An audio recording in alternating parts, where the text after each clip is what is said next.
Hello and welcome into the WNK page. I am George Herbig, Chief Forecaster here for Weather Now, Kentucky. We do have a line of storms that is pushing through the area, a couple lines of storms, if I will. Of course, as we go into the video, if you wouldn't mind, tap the share button at the bottom portion of your screen if you're over there on Facebook. Get this video out on your news feed so that way your friends and family can view it as well. Stay informed, up to date on what to expect. We're going to be live all night here with you to make sure we cover this couple line of storms that are moving through here. So you can tune out and tune back in whenever you like. Also, if you want to just casually throw this up on your TV, we are live on both YouTube and Facebook. So on YouTube, there should be an app on your smart TV where you can log in and just put us up on your TV instead of having to hold us on your phone. So hello, everyone. Ivy, hello. Noodlehead and Confident on YouTube, hello. How are you doing? Let me adjust the camera a little bit real quickly. There we go. Nothing severe right now in Kentucky, so that's why I'm not in a super rush, but it is definitely approaching that way. Make sure you guys say hello as you're coming in as well. And of course, we'll go over some of the model data, some of the latest. Not much has changed, to be honest with you, but we'll go over some of the latest with you guys. That's working now. Perfect. Mindy, hello. Caitlin, hello. Don't panic, Caitlin. Other Caitlin, hello from Elkton. Amanda, hello, how are you doing? Alexander, hello. Elvicia, hello, how are you doing? Lisa says, hey, George, here we go. That's indeed the correct statement to make. Sabrina, hello, how are you doing? Patricia on YouTube, hello. Noodlehead on YouTube says, share it on Facebook as well. Thank you so much for your support. All right, let's go ahead and dive on into everything here. D-Dub, hello. Maria, hello. By the way, if you're just not tuning in here, I am George Herbig, Chief Forecaster here for Weather Now, Kentucky. We do have an alert day out for tonight for the possibility of damaging winds, a couple of tornadoes, and some medium to large hail, which, by the way, there's already been baseball and larger sized hail from a couple of hours ago just outside of western Kentucky. I believe in Illinois and Missouri, there's already been double-digit tornadoes, if not very close to that. I'll have to double-check the numbers on that just to make sure here. Numerous 75-plus mile-per-hour winds with this line as well currently. Now, it will be a little bit weaker when it comes to Kentucky, but still poses a damaging severe threat here locally, and we'll break that down for you. So let me go ahead and get some of my stuff pulled up here. I already have most of it, but I did forget one thing. There we go. And there we go. Come on. There we are. So let's go ahead and put this over to the main screen. And I don't know why that just went all the way to the eastern side of the seaboard there. And of course, the main screen's not pulling up. Let's go ahead and fix that real quickly. Sorry about this, guys. This is the first time being back here in this room, so some of the things are a little bit off from moving the computer and stuff. But overall here, let's go and take a quick look at what we got going on. So this is the current kind of setup of the watches. Now, I do expect this watch to be expanded a little bit more east. I don't know if it'll go very much further east, but it will at least include the I-65 line and just after that. Current watch is for severe thunderstorm until 3 a.m. Eastern time, I believe. And that, again, is currently over western Kentucky, western Indiana, eastern Illinois, southwestern Missouri out there as well. Now, again, as this heads out here to the east, I do expect this to be there we go. I don't know why that was so tilted. I do expect this to be expanded. They're kind of just doing it section by section. So they'll issue a watch and then cancel where the line is already passed, and then they'll issue a watch and then cancel that area, and so on and so forth, which is kind of the right thing to do with this scenario. Dealing with this system, it's quite complex. So let's go ahead and pull up the radar here real quick, and then I'll show you the forecast and show you some model data here with you as well. Thank you to everyone that has been sharing the video, by the way, as well. Seeing all the shares go up. Thank you so much. This is kind of the current layout of the radar here. You can see this entire line is still severe warned. It was definitely a lot more severe back out here toward, like, let's say, St. Louis, places out here and toward our west, our friends to the west here. A couple of tornado warnings are ongoing just southwest of Cape Girardeau. There is a storm chaser there, so we'll hop on board with them here soon. Two, we also have Heather, who's live on YouTube as well. We'll go ahead and look into. For perspective, this is where we are on the map, WNK base right there, northern Radcliffe. We do have this cell down, or this kind of bunch of storms down here. Now, it's not been severe, but it has been extremely close a couple of times, especially when it was out toward Adairsville, I believe.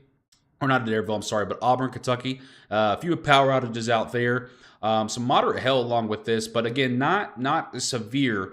And it should stay just below severe levels. It's this line up here that is the main concern.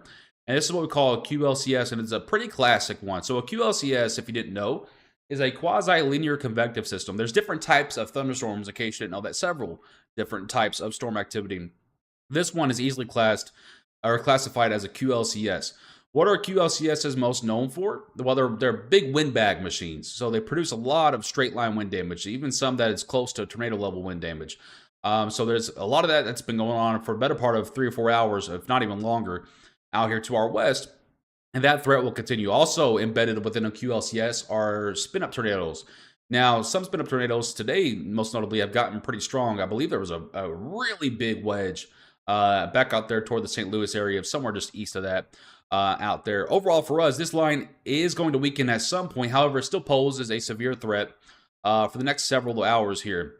I do think that weakening trend starts to become a little bit more clear in the next couple of hours. I do expect that once it passes I-65, so let's say once it gets to like this line right here, is when it will begin to weaken, especially on the southern side. So I don't think anything really too bad is going to happen down here. Now, again, I'll show you my forecast and show you the actual model data as well, but just kind of a real quick note.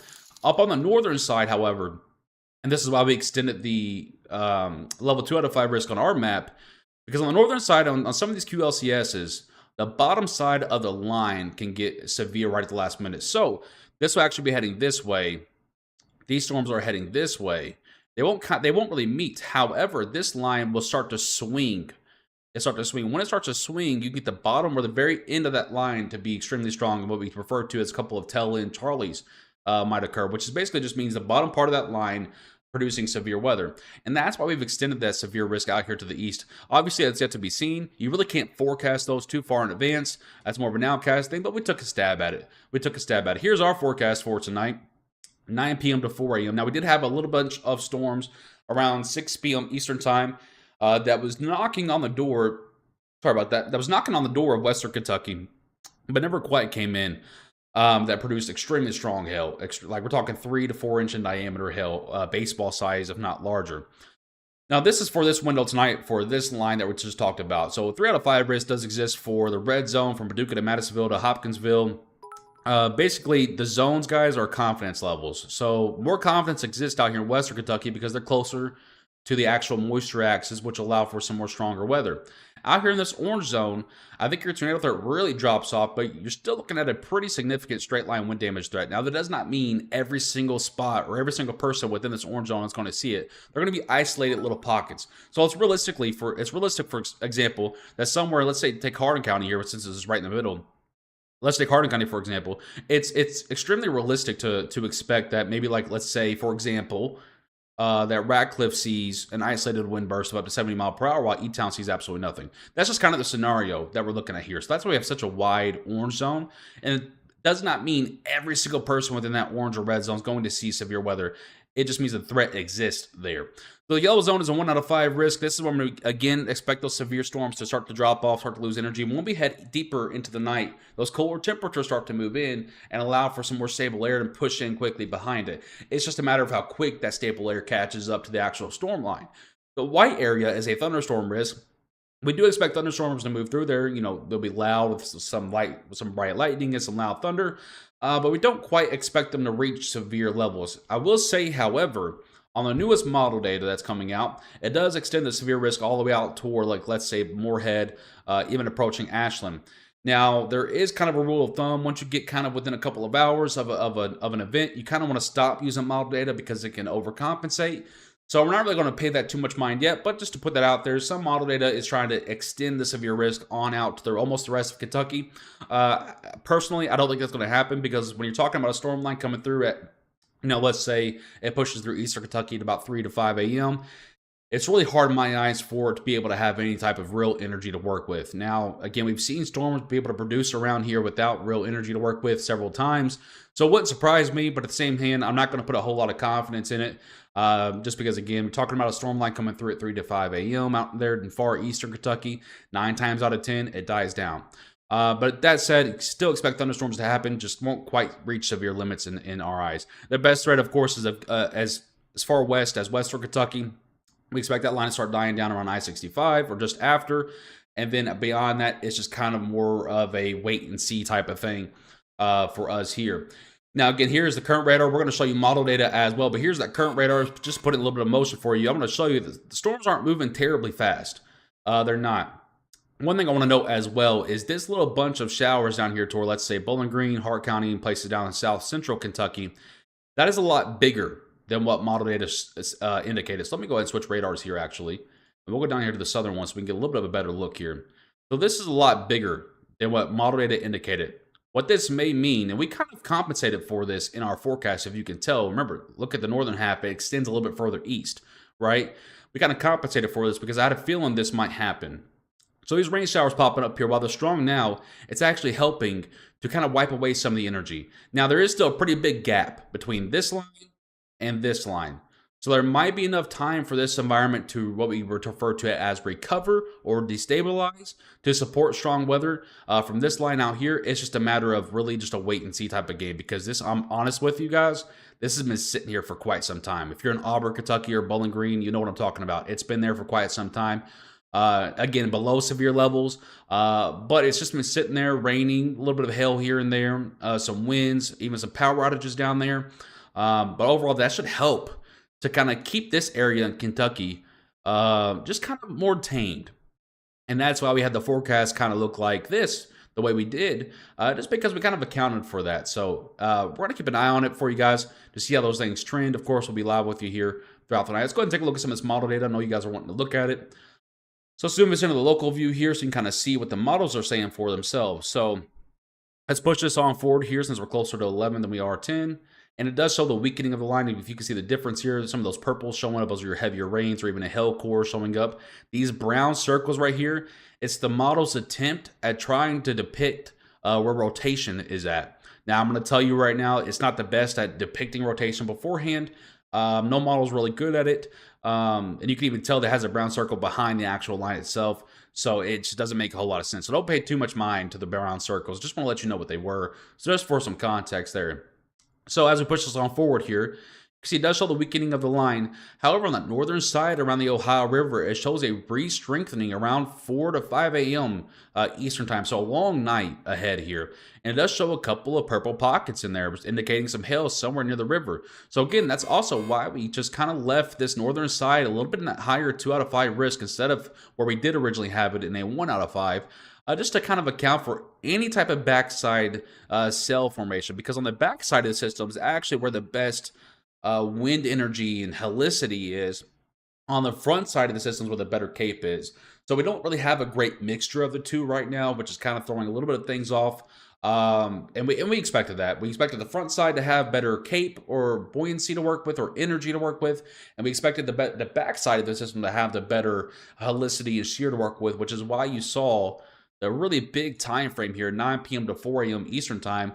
And a lot of people were asking, well, can you be more specific? The flat out truth is absolutely not. Just because, again, there might be a front side, a prefrontal side, the actual front itself, and then a postfrontal side. So there might be 2 or 3 waves for some folks, especially in that northern half of Kentucky, where we see a little reformation and re-strengthening, and then all the way out here toward eastern Kentucky, it tries to keep it strong. But I just have a hard time believing that a storm system at 8 a.m. after it's already traveled hundreds of miles is this strong. So I think this model might be overdoing it a little bit. It even might be overdoing it back out here towards central Kentucky as well. But that's a little bit more believable at the least. So overall here's your severe thunderstorm watch. Once again, it is for west of I-65, for everyone pretty much west of I-65. And again, I do expect this to at least be expanded to include places like Hardin County, Bullitt County, Nelson County, so on and so forth. And now beyond that, it's kind of hit and miss. So that's kind of where we're at with things on the current just analysis here. I'll take some of your questions now. Just kind of pulling up the NWS, make sure we're not missing any discussions here. Okay. All right. Yeah, Charles, a 1 out of 5 risk does exist for Richmond. Yeah, Caitlin, the tornado chances here in Kentucky, pretty much everywhere, are significantly low. The best odds for tornadic activities in the red zone, where we have about maybe a 4 or 5% chance. Again, still pretty low, nothing too major. In that orange zone, I would probably put the odds at maybe about 2%. In that yellow zone, I would put it at 0%. And of course, in the white zone, I would put it at 0% as well. The main threat tonight, guys, by far, is going to be the straight line wind damage, where you can still get several damages to occur. even to buildings, and trees, other things like that. So still can expect several damages from straight line wind damage. So I want to respect that just as much as you would, a tornado. The hail threat is kind of there, maybe hail up to 1 inch. The better energy is coming a little bit closer to the surface now, so I think the storms are a little bit more surface based than they are mid level based. So that kind of tells us it's a little bit more wind damage threat based than it is anything else. Could there be a couple of tornadoes tonight in Kentucky? Absolutely. If there are, it would likely be somewhere in western Kentucky, and the odds for it are extremely low. I don't think it's anything super impressive.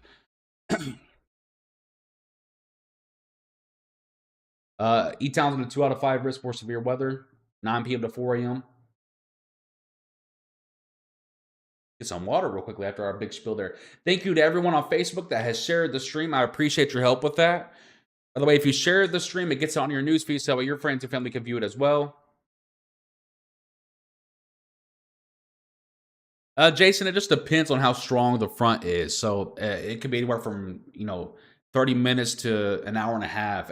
Really, I don't think it's wiping out. Let's go ahead and check the energy. Now, you guys are not going to know what a whole lot of this is, but I'll try to break it down as best as I can here. So let's go ahead and update this. So overall, the Cape is nothing super impressive. There's only about 500 in the majority of Western Kentucky and Central Kentucky. You can already see it's kind of matching our forecast. So you see the line here going up basically I-65 and then a little bit of a lip out. Now this will continue to lift a little bit more north if I remember correctly. Yeah, that is the case. So it'll continue to lift a little bit more north, but if you look at it, it kind of matches our forecast, which is kind of cool. It tells us we're on to something here.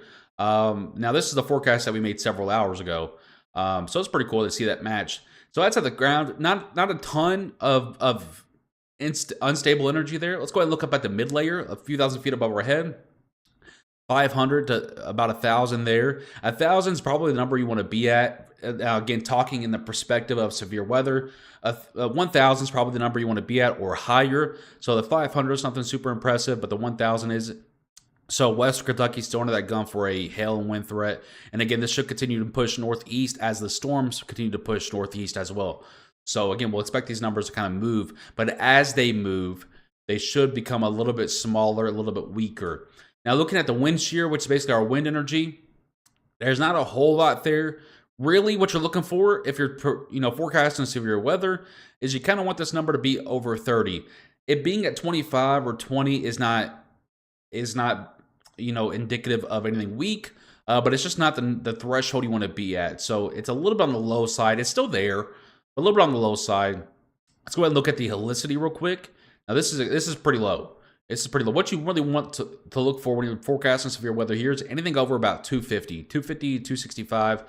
You can see the best odds for that are up there in eastern Illinois heading toward western Indiana. Here in Kentucky locally, we're only at about a 50 to 100. Now, again, this might grow a little bit into the night. Models do suggest that this grows a little bit in Kentucky throughout the night. But as of now, it's nothing super impressive. One last thing that we're going to check real quickly. Now, there's a lot more that we check. But one last thing that we check is the 850 millibar. Basically, a few thousand feet above our feet, or a few thousand feet above our feet. Guys, I'm exhausted. A few thousand feet above our heads. It's at about a 25 to 30. Usually what you want is to see this number over 35. So you can see the energies are there for this, but they're not, it's nothing super impressive, which is why we're forecasting for damaging winds and moderate hail and not really tornadic activity. Now, what we're looking for tornadic activity is actually this right here. So this has been the metric that has performed the best tonight. And if you're a nerd like me, you know what this is. If I can, what am I looking for here? Oh my gosh. Guys, I might actually be losing my mind here. Am I losing my mind? I can't find what I'm looking for. We're looking for vorticity. There it is. Oh my goodness. I might have to go pop a Monster drink already. So what we're looking for, and what we're kind of tracking tonight, and what's kind of been matching up with this system best, is this right here. I'm going to teach you a little something. It's a 0 to 3 kilometer mid-level cape and surface vorticity. For me, when forecasting tornadic activity or extremely severe weather, where these numbers are the highest are the best odds, in my opinion. It's just the best mixture of everything. It kind of just displays everything really well. So you can see it's at about a 75 for Eastern Illinois, which is kind of the minimum you want this to be at if you're forecasting severe weather. So that part's already weakening as well. You can tell down here, and if you can actually see it on your, make sure you can see it. You can see down here towards south to southwest of us, down toward Arkansas and going down toward Texas. That number's approaching 200. So they're probably looking at a pretty severe threat down there, whereas ours is a bit more marginal. However, the system has been performing really well, and in my eyes, has been kind of overperforming a little bit. So that's kind of the energy metrics there that we've been looking at throughout the night. And we'll keep an eye on those as well, of course. Can I full screen this? They're going to look weird. It looks kind of weird, but y'all can deal with it. All right, let's see here. Ratcliffe's had a 2 out of 5 risk for severe weather throughout the night, in my opinion. I'm going to tell you guys right now, the main answer is going to be damaging winds for everything. If you ask me what the main threat is for your area. So just real quickly, if you ask me what the main threat is for your area, it's going to be damaging winds. Ashley with 50 stars says, you can refer to George's post on the WK page in regards to what areas are under the what risks. He's busy watching the system as a whole. It makes for a little time to worry about every specific area of the state. Ashley, I appreciate that. I'm going to try and do my best anyway to answer a lot of the questions. Heather with 20 stars, thank you so much. I appreciate your all star donations. Kristen with the 50 stars as well. Thank you so much for your stars. I appreciate all the shares on the video too. Thank you guys for hitting the share button. Hardin County, again, at a 2 out of 5 risk. Abby, I don't think so. Especially in Bardstown, I think that's probably way too far east for tornadic activity. The best threat, again, guys, for tornadic activity, if there's any, is going to be back out there toward Western Kentucky, the Paducah, the Henderson area, out there toward Western Kentucky, Mayfield even, all the way out there. If once you start going more east, that threat really, really drops, and it's even low out there. Yeah, so I mean, I don't think anyone has to stay up tonight, guys. If you, I don't think we're looking at anything life-threatening. If there is a tornado, it should be on the weaker side. If there are straight line wind damages, it shouldn't be anything that's going to make your life hazardous. We're not looking at some type of 125 mile per hour wind or something like that. I don't think that's the case. Now, could there be damages and could there be injuries if you're caught outside during this? Absolutely. But if you're in the comforts of your bed and within your home, and as long as you have a way to receive alerts and stuff, yeah, I think you should be fine. Over there on YouTube, Callie says, when do you expect the worst for Meade County? I definitely think the time frame for Meade County is closer to midnight Eastern time. I'm going to go ahead and pull the radar back up here so you guys can kind of look at that now. See that it's not moving very fast here. Just want to show you it's not moving very fast here. This line is just now entering Evansville, which we actually have Mike that lives out there. I can try to hit him up and see if he's seen anything for us.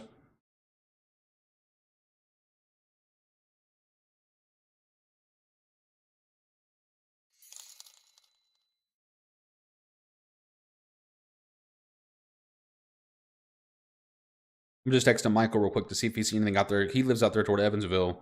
One of person on our team. Okay. Want to see what he's seeing. It's always good to have eyes.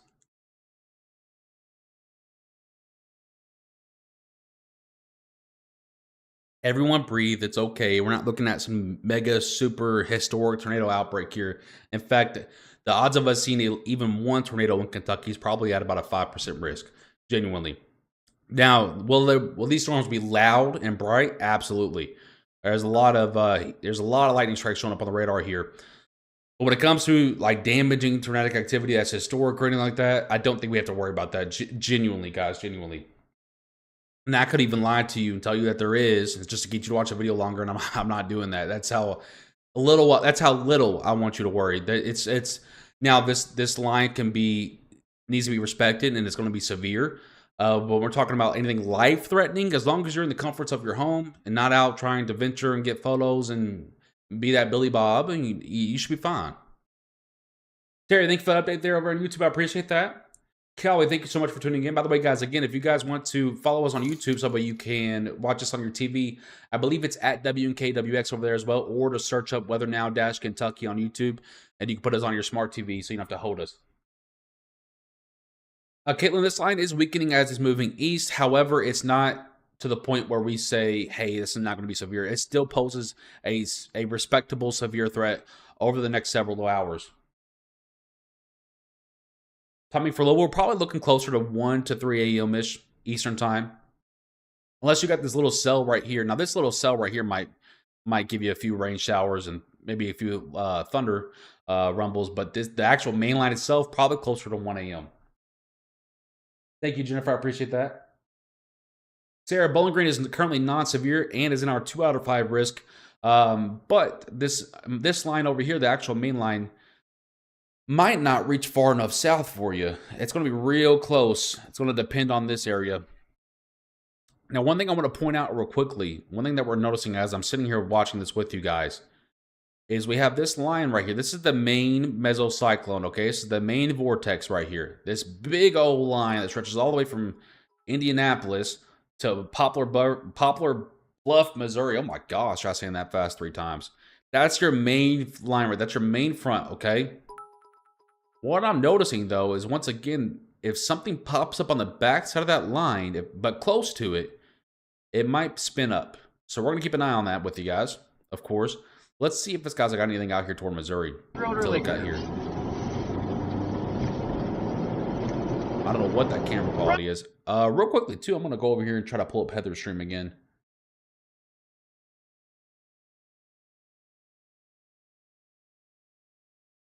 Click. Thank you, computer.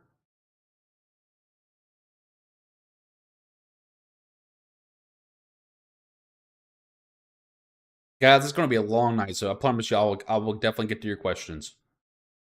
Just trying to get some video footage pulled up here. If that's how you pronounce it. I'm going to put my headset back on, too. It'll take me longer to get there versus if I go south to go to Union City to catch this. So, I think... All right, I'm going to mute her for now. I'm going to pause that so it's not running in the background. Okay. Justin, thank you for your 99 stars over on Facebook. I appreciate you. Thank you to everyone sharing the video as well.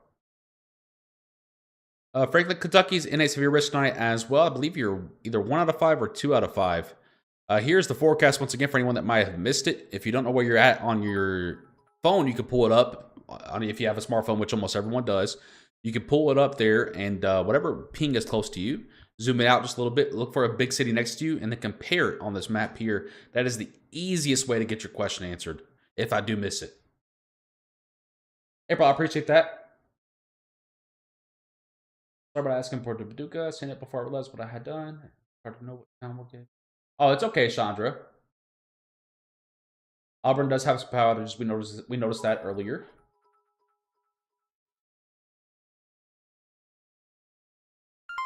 Stephanie, I really don't think so. Maria, thank you for your 20 stars.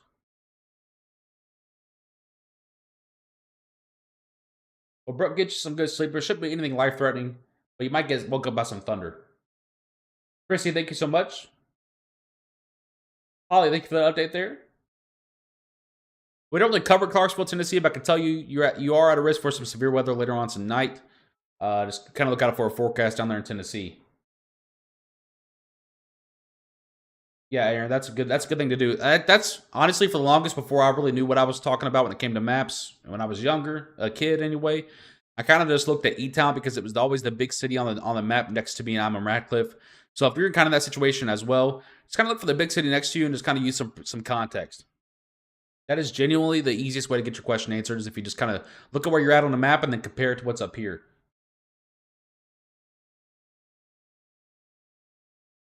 Mike, I don't know what you're talking about. Austin, can you give me a county or a bigger city that you're near? Also, guys, remember, if you are in a smaller county or city, try to give me a bigger city that's near you or county, just because it makes it a lot easier. Covering 120 counties, it's a lot to keep up with, as well as there's no way that I could possibly know every single small town in Kentucky. So if you know that you're kind of in a smaller town or city, just kind of think ahead and maybe ask me for a bigger city near you.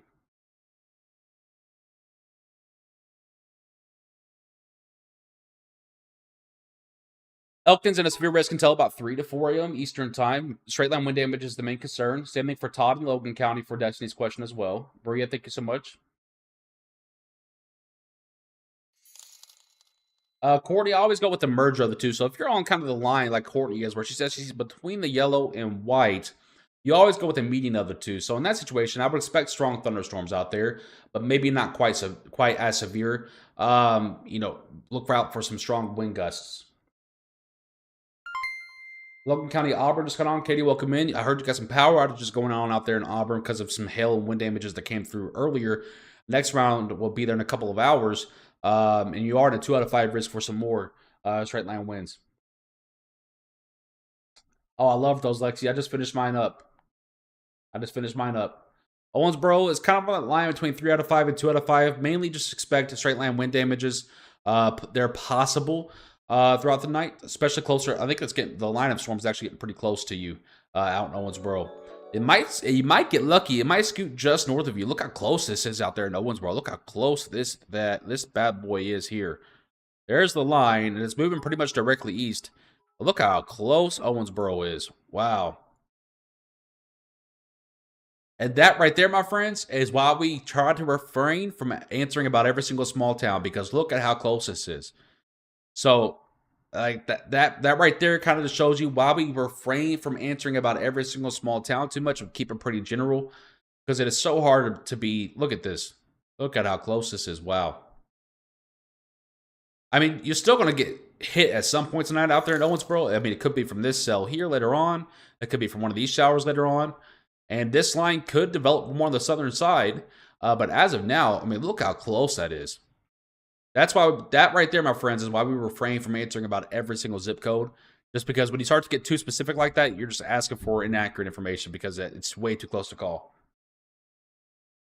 Question: because I'm a weather nerd and wanting to learn more, with this being more linear, does this make it more of a QLCS event? Yes, this is a quasi-linear convective systems, QLCS for short. These are a long line of storms that are capable of producing straight line wind damages, some moderate hail, and embedded within a line of QLCS is going to be blowing segments where rotating storms can occur and produce stronger or more enhanced wind gusts, as well as the potential for a quick spin up tornado. Frankfurt, I believe you're on the line of that 1 out of 5 and 2 out of 5. Basically, just expect the chance for some straight line wind damages. Closer to probably 1 to 2 a.m. Eastern time. Yellow zone during the 1 out of 5, 0% tornado chance. Wind gust possible up to 60 mile per hour. Does not mean it's guaranteed to happen. Wind gust possible up to 60 mile per hour and perhaps some small to maybe medium sized hail. Morgantown just had heavy rain and wind, some lightning and loud thunder. Anita, thank you for the update there. Caitlin, thank you for your update. Robin, I appreciate that. All right, I think I'm actually going to go grab some Excedrin as well as a Monster so we can settle on in here because my head's pounding. My allergies are killing me today, guys. Genuinely. Aaron, thank you for your 99 stars. I appreciate you. I'm gonna let the radar just kind of play out with you guys here. Ivy will be in the chat answering some of your questions. I'm sure she'll be nice and kind to you guys. By the way, you can also check our post on Twitter or X, whatever the world you want to call it nowadays, and Facebook if you need any more information there. I'm not getting off. I'm just taking a brief, let's say, 2-minute break here to go get my stuff gathered up. 2 minutes, guys. Don't you go anywhere or else you're all banned. I'm just kidding.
Okay, we're back.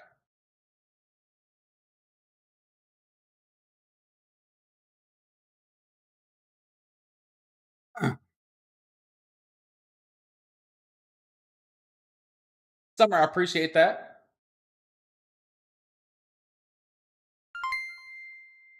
Anita with the 75 stars, thank you so much. Oh, Aaron sent 20, 40, 90 plus stars. Thank you so much, Aaron, for those as well.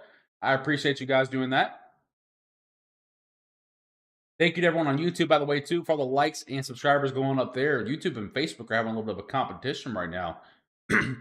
Usually it's not even close, but looks like our Facebook friends are sleeping or something on their likes and shares over there. YouTube is kind of roaring tonight. Hello, everyone. All right, let's go back to the NWS here. Make sure that no one, all right, miss anything. Okay, no new watches just yet. They're probably waiting to see how this line interacts with everything as it heads east. I am starting to see something right here. On the lower side of this line, it's a bit of an outflow boundary. These sometimes will help to weaken the storm line as they move through. We'll see if that's the case. Sometimes. I'm going to put the keyword on that.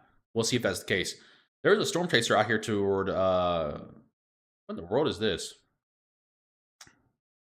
Oh, Missouri. Gosh, dude, my brain's not working tonight. I want to see what he's seeing out there, because it's kind of the storms that are moving through. Does he not have a nighttime mode on his camera? Turn him down a little bit.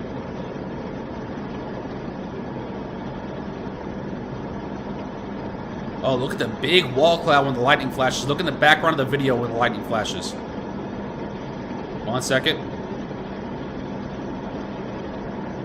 Come on, Corey. Twist and shove. Get rid of the beef. Hey, look at Dollar General. Hey, when you storm chase all day, I'm sure it's got to be... You got to just kind of keep yourself entertained at that point. I don't see any more storm chasers along this line, which is kind of interesting. So right now, it looks like the southern side of the line is beginning to weaken a little bit, actually. You can see that this outflow boundary is showing up. And what that's doing is actually trying to pull the storm south, which, of course, starts to move them south. But also what it does is it's pulling it away from the actual main energy, or the best energy, I should say, which is, of course, on the eastern side of the line. So if it starts to try and split the line, this northern side can get a little bit stronger, but the southern side becomes significantly weaker. So we're going to keep an eye on that trend. I'm going to go to Heather's live real quick, see what she's doing. Looks like she's still sitting still for now. My hotspot again. Why am I having this issue? Oh, looks like she's having issues with her connection out there. We'll try her again here in a little bit. Oh, she's live, so I'm not sure what she's talking about there. Okay. Let's go check back in on here. There's no mesoscale discussion. There's a special weather statement. This is the yellow out here toward Milltown in Indiana. Special weather statements along Morgantown to Bowling Green to Brownsville. Now, again, these are just for storms that are just below severe levels. Owensboro to Morganfield, you also are under special weather statement as well. 2 tornado warnings ongoing out here. 1 for Illinois, and then 1 out here for Missouri. Let's see here.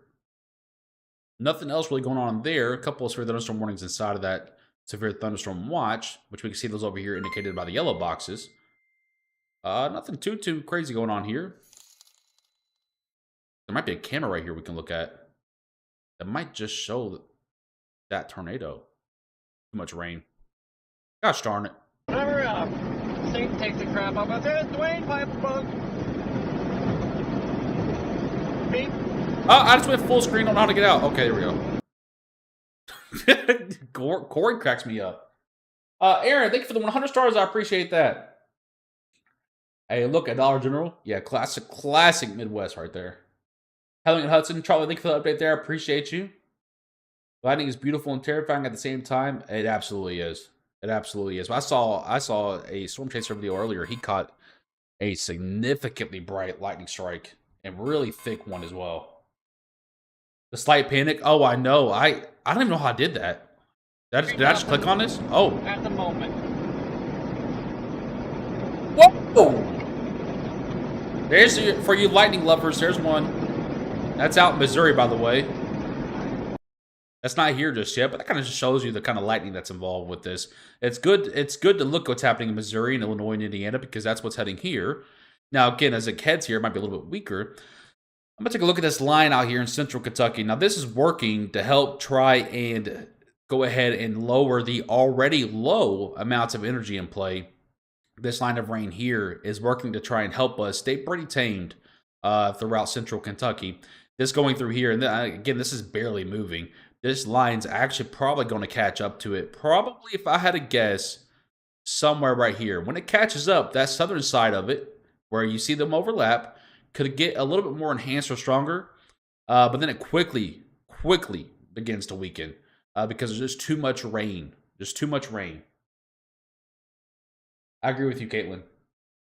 Traffic cams in different cities, see what the weather looks like there. Oh, yeah, all the time. All the time. And the good thing about Radar Omega, if any of you guys were curious, it's technically a forecaster's radar, but it's super simple to use compared to, like, let's say this one right here, Radar Scope, if it ever wants to. Hello? There we go. Now, this one is a little bit more complex. Also, it's a little bit outdated, in my opinion. However, this one does better at, like, technical stuff. Like looking at where rotations and stuff are, you can get really close in. It's a lot better at defining those, whereas Radar Omega, it's kind of lacking a little bit. But the cool thing about this one is that there's so many, like look in Tennessee. These are stationary cameras. I wish we had more of them here in Kentucky. We have Ryan Hall's, and we're actually working on obtaining one here, which is why you see our logo right here. We're working on obtaining one from Cyclone Port to where you can actually just go onto this app, click on our name, and you could pull up our information, kind of like Ryan Hall over here who has that information going in the camera. We're working on getting that as well because there's nothing in central Kentucky. You have some across Ohio and Indiana, eastern Kentucky, all over Tennessee, all over the South, but there's a big gap right here. Just a very big gap of like no cameras, no nothing. And so we're working on getting that filled in, help us out a little bit in the future. But we're working on that. Where does one start to become a meteorologist? It's just a passion. You know, go to school for it if you like. Obviously, I did not go to school for it. Never hidden that I've not gone to school for it because I don't feel like you need to in today's day and age. Now, again, I'm not here to listen to your opinions on that, but it just is what it is. You know, I did several internships. I did several educational courses online. You know, it's more of just a passion, guys. Since I was a kid. I didn't watch cartoons, and you can see that this is not a made up story. I've documented this well throughout all of my TV interviews I've done, the newspaper interviews that I've done. Yeah, I didn't watch cartoons. I literally watched the Weather Channel just constantly. This isn't a job to me. This is my passion, which makes it so easy for me. Don't get me wrong, I still get exhausted from time to time. Like I cannot wait, guys. I cannot explain to you how much I cannot wait for tonight to be over. I am flat out drained from the last 3 weeks.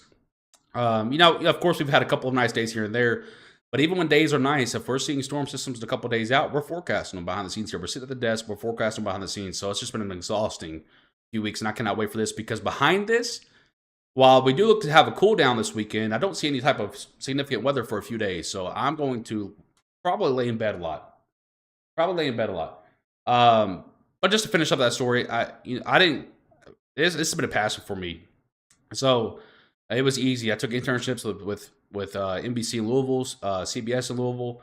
I did multiple online courses, NWS educationals, lots of things, and I've more so just taught myself, and it's been great so far. I mean, I'm still learning along the way. I think if you ever stop learning, and no matter what you're doing, you're probably starting to slow down at that point. So I never stop learning. There's always new things coming out in the weather world. So yeah, it's more just about how bad you want it, really, which is about a lot of things in life. Jens, I appreciate that. Caitlin, I do think it'll be a little bit. Now, there are some signals that the later part of the month could get quite severe. But I mean, listen, that's 8 to 10 days out. So a lot of stuff can change in between now and 8 to 10 days. But you know, you got to remember, guys, from mid-April to mid to late May is usually our severe window. So I know a lot of people can get lost on that because the last few years we've had severe storms in March. Hell, we've had severe storms in December and January. So a lot of people forget that our actual main window for severe weather in Kentucky is mid-April to mid-May. It truly is. It's just where the best energies lie up. That's where the best pressures off of the bodies of water line up. It's where the jet streams dive the best for us. So again, I do think we're probably looking at some more severe weather down the road, but over the next at least immediate future, this is probably our last threat. Which thank God, because this week has been chaotic. This week has been chaotic. We've been finishing up the WK studio. We've been trying to forecast this, and this one has been changing a lot throughout the last 72, 96 hours. Remember, we had 4 alert days out at one time. We got to cancel Wednesday, which is good. That was a little bit of a break.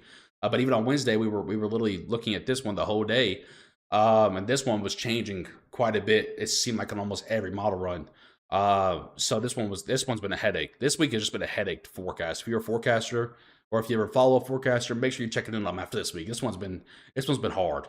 But we're almost done. We're almost done. No, Aaron, not even close. Not even close. All right, Abby, hang on. Why doesn't it let me click on it? There we go. My 5-year-old daughter asked me earlier, why does some thunder growl so long? I don't know why the thunder lasts longer than others. I would like to tell her that I learned from you. There's a couple of different things about that. So it all depends on how close you are. If you ever want to know how close you are to the actual center of a storm, what you will do is you'll look and try to find the lightning strike. You always see the lightning before you hear the thunder. Okay, if you're close enough and the clouds are clear enough, of course, and if it's an actual lightning strike, right?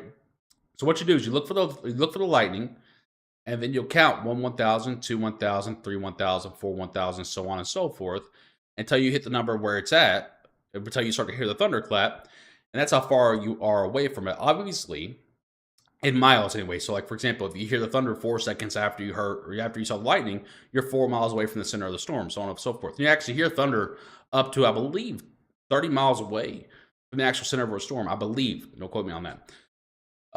It's something like that. So when it comes to how long a thunder bloom lasts or how loud it is, the biggest thing is how close you are to the center of a storm. Another big thing is the amount of energy or instability we have in the atmosphere. If there's more CAPE, the more brighter the lightning, the more louder the thunder. So there's a couple of different things that go into that. How much energy is in there, how close you are or far away you are, and just the overall storm path. What do you think for the update there? Appreciate that. Gail, thank you so much. I just spit some of my monster out. Y'all didn't see that. Someone asked about Mayfield. So Mayfield's kind of in a weird. The Western Kentucky area is kind of in a weird place right now. So the line is starting to become a little bit more disconnected, which we talked about would happen. So we have the actual mesocyclone up here. Then we have a gap, a backside or post-frontal cell, and then the other second half of this one up here. So Western Kentucky is kind of a weird spot. If we get more to develop and this line starts to connect back together, well, then Western Kentucky is back under a severe threat. As of now, there's nothing there, but I can tell you that it's starting to try and connect because you can see the little rain balloons, little rain blobs. You'll start to try and see them. Now, if they connect and can get together and congeal fast enough, then they'll pose a severe threat to Western Kentucky. If not, then you're just going to get lucky, and there won't be much happening out there except for some rain showers. But we'll keep an eye on it for you. Overall, the severe threats tonight for pretty much everyone, guys, last all the way until 3 to 4 a.m. Eastern time, which is why you see the severe thunderstorm watch posted all the way until 3 or 4 a.m. Eastern time. There's not a tornado warning active for Meade County, no. Amy, you're at play to see severe weather until 3 to 4 a.m. Eastern time. Again, guys, the most notable threat for nearly everyone is going to be damaging winds. Isolated damaging wind burst. That's going to be your most notable threat almost no matter where you're at. By the way, if you're just not tuning in as well, this is our forecast for tonight. You can kind of take a look at that. Obviously, if you're 3 out of 5, you're a little bit more at play to see severe weather. If you're 1 out of 5, you're a little bit further away. And if you're just in the white T-storm risk, we don't expect any severe weather for that area. 9 p.m. to 4 a.m. Eastern time is the time frame, which so far is right on par. Icarus, it was actually okay. Now the top of it, the barb top is a little bit bent from where it initially smacked the ground, but overall, it's still up and running. Yeah, Chastity, you're in a 2 out of 5 risk to see some strong to severe weather tonight. Damaging winds going to be the main threat there. Make sure I didn't miss any discussions.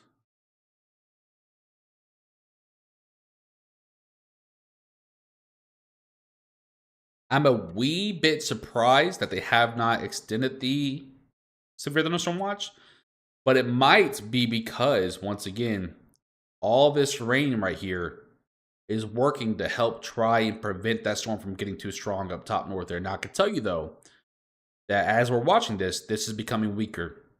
So if this continues to fade away, well, then it allows this side to continue to be strong and pose a severe threat for the northern half of Kentucky. So again, if that down there kind of stays to the south or kind of stays away, right? Let's use different colors here and make it a little bit easier. If this kind of down here just kind of stays away, stays down to the south, well, it doesn't become too much of a factor. However, it does wipe out the odds for the I-65, southern part of I-65, of seeing severe weather. Now, if we go up here to the north here, let's change this over to like a purple or something. If that does go away, stay out of the way, well, then it allows these cells right here, this actual line of storms, to push through the northern half of Kentucky, basically north of the parkways, and then let's say up here, right? It well allows that to stay stronger and pose a severe wind threat and hail threat throughout its lifespan until it starts to get weaker around the I-75 corridor out here in eastern Kentucky. So that's kind of the scenario that we're at right now. So it's kind of a big question mark. Will that line down there to the south get out of the way and allow this line to survive and thrive throughout central and eastern Kentucky? Or will it just kind of keep drifting on north slowly, kind of start pulling these storms away and start to pull the energy down? So that's kind of the big question mark right now, which is why I believe they have not issued a severe thunderstorm watch for, let's say, this area. Just because we don't really know, none of us really noticed yet, unless you're from the future, how this little blob of cells right here is going to do. So it's kind of where we're at for now. And we're kind of at a standstill, waiting to see what this line does.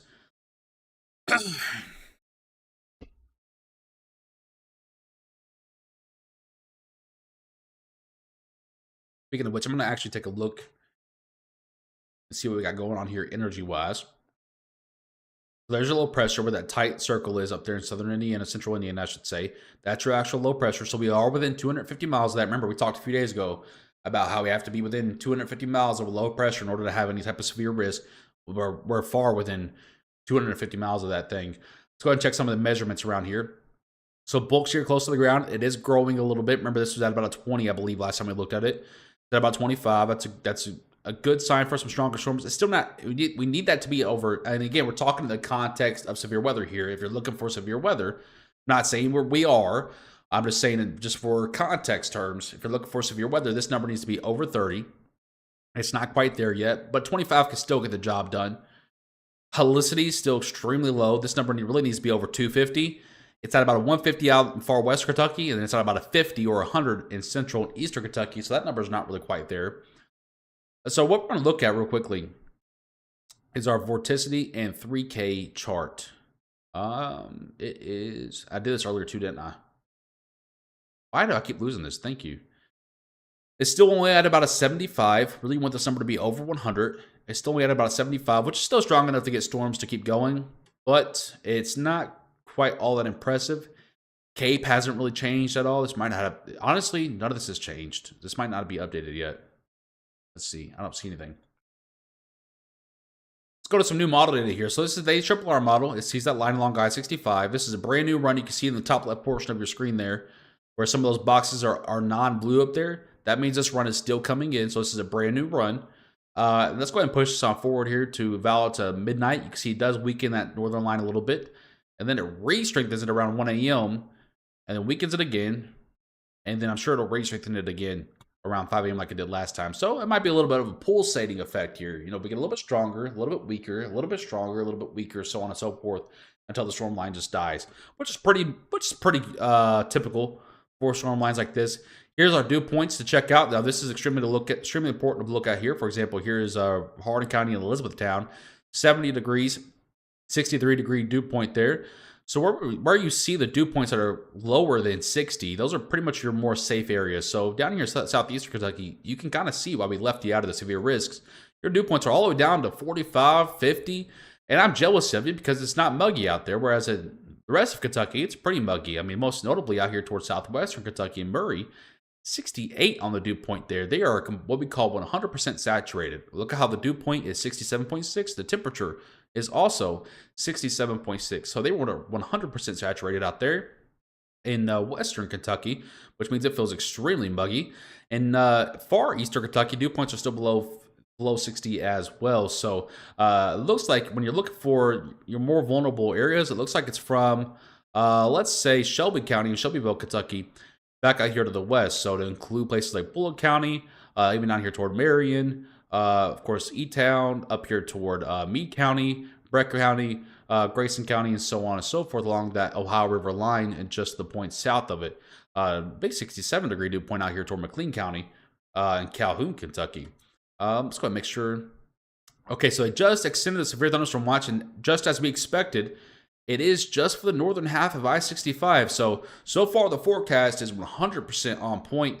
Again, this is where we started to nudge out a little bit. So I'm going to zoom this in for you real quickly, and then I'm going to take a second to post this. So again, here's our forecast that we made earlier today. Notice how we started to drop off south central and central Kentucky and started to more focus on north central, northeastern Kentucky past I-65. If you look at the actual watches right now that are active for you, you can see that. No watch active for south central and central Kentucky.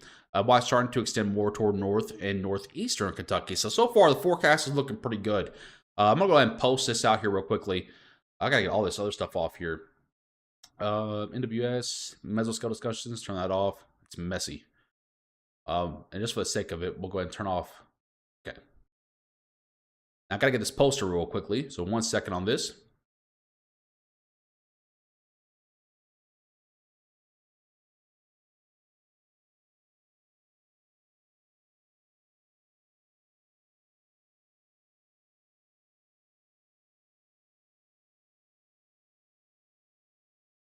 We could pull this back on radar so you can at least look at that. Okay. 1 second while I'll post this, guys. I want to make sure that people that can't watch are also informed as well. It's our job.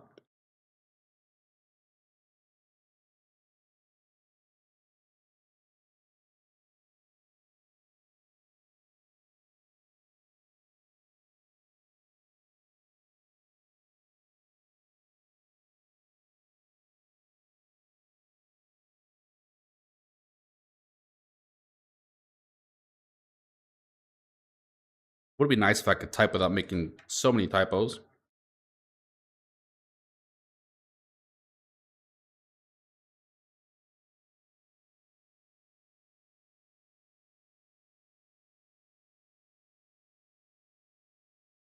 I'm sorry if you hear the dog in the background.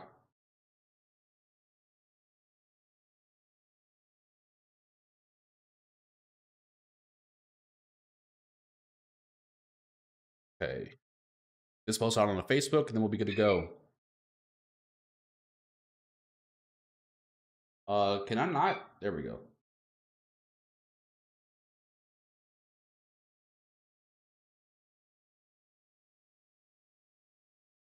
So again, if you're just not tuning in with us here, sorry about that. I was getting that posted. Severe thunderstorm watch has been expanded to include north central Kentucky along basically from, so this half of Kentucky is already included in it. The only new additions are going to be E-Town, Hardin County, Shepherdsville, Bullock County, and the Louisville and Jefferson County areas, as well as LaGrange, Crestwood area up here, north central Kentucky as well. So only 4 counties have been added in Kentucky.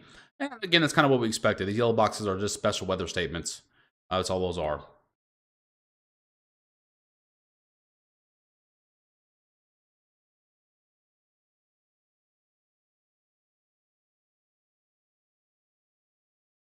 Okay. We're all caught up now. Mandatory dog tax. Oh, that dog is annoying. It's not even my dog. That dog's annoying. Are these looking ones to reach Bardstown? John, they should be on the weakening trend. However, they'll still pose a slight severe risk. So keep an eye on it through about 2 to 3 a.m. Eastern time.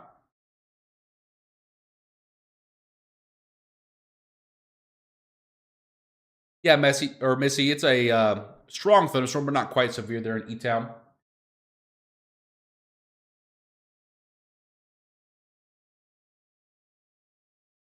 Oh yeah, I despise that dog. I love dogs. I have 2 of my own, by the way, so no one gets their stuff wound up. I do have 2 dogs of my own, but that one has the highest pitched voice I've ever heard out of a dog. Health threat probably at about 10%, John, for up to 1 inch. They're all weakening right now, but again, this northern line still poses a nice, solid, respectable, severe threat. Jordan, E-Town is in our 2 out of 5 risk for straight line wind damages possible. Up to 1 inch diameter of hail possible as well through about 3 to 4 a.m. Eastern time.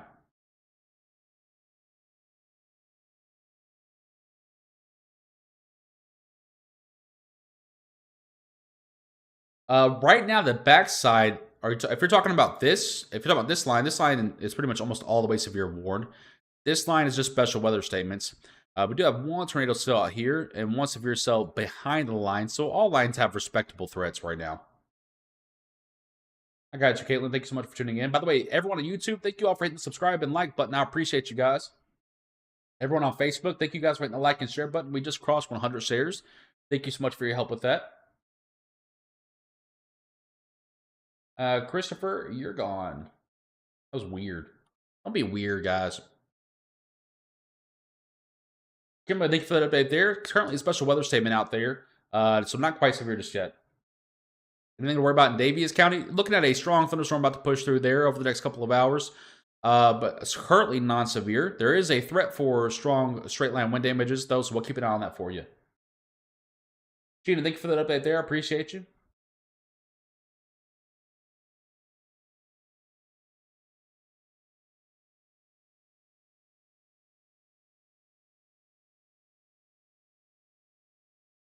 What portion might hit London? You're all the way out there, eastern Kentucky. So I mean, it's gonna take a while for this line to get to you. I mean, you're probably looking at this right here. So you probably got about, I would say, 7 to 8 hours till it gets to you. And by that point, it should lose a lot of its severe punch. So I don't think you're in any type of risk for us. If you are, it's running the line. Let's see here. Yeah, I don't think you're. I mean, I think you're running the line of it. Yeah, so that sounds about right. That sounds about right. Oh yeah, you're plenty fine to go to sleep out there in London. You can sleep in. You can sleep in if you want to. You're plenty fine out there.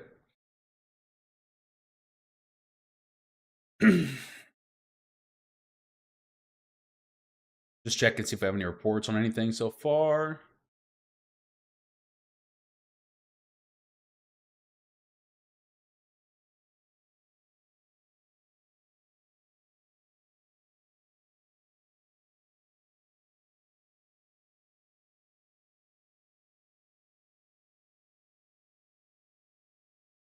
I'm going to keep it live here with you guys, but I'm going to tell you right now, this line looks like it's really weakening. So this is the main line. Once again, if you're just not tuning in here with us, this is the main line right here.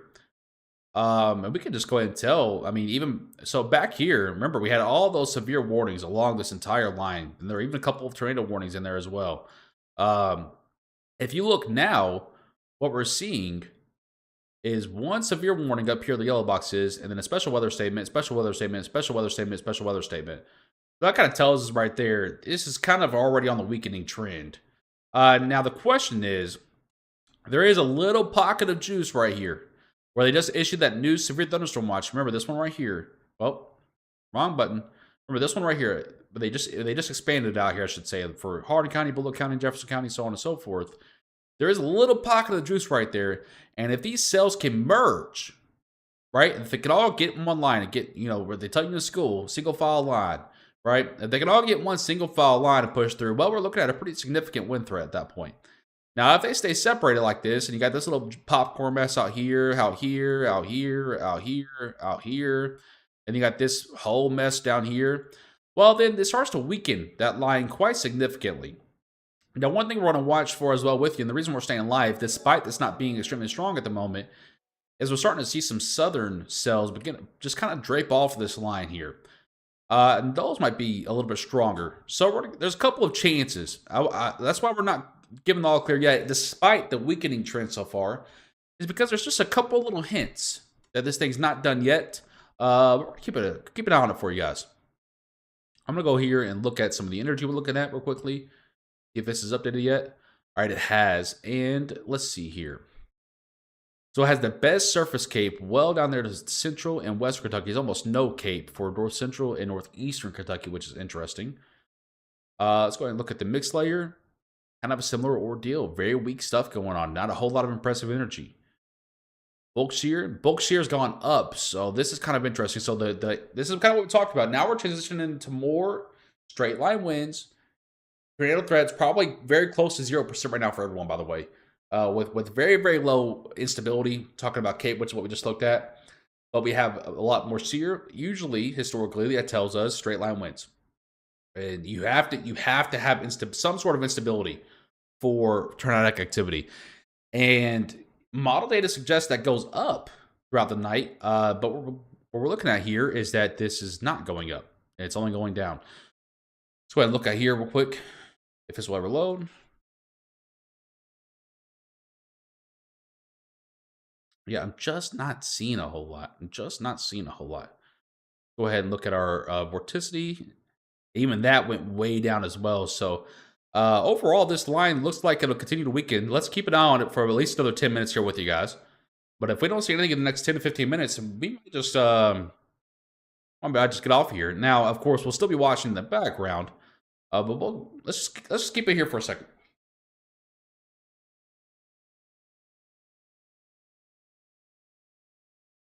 Yeah, I don't think the threat is anything real significant down there in Bowling Green.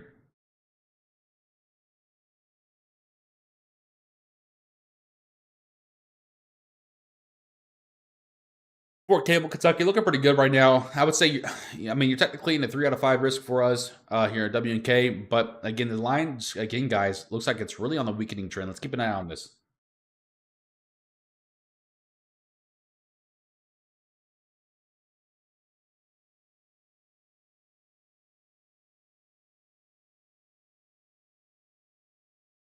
Here comes the wind, Gene. Thank you for the update there. I appreciate you.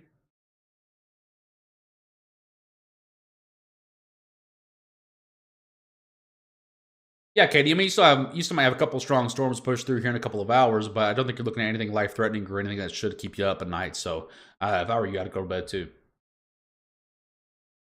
Vicky, this is already moving east. And I think the hail threat is probably at about a 5% chance of 1 inch or greater hail. I don't think we're looking at anything super, people for some reason have come up with this term in the last couple of years called gorilla hail, which I still have no idea what the hell that is. Pun intended. But I don't think we're looking at anything like that for hail wise. The main threat, again, guys, for me, for nearly everyone, straight line winds. Yeah, Sabrina, it will. It's just a matter of how strong or weak it is by that point. It'll be a few hours.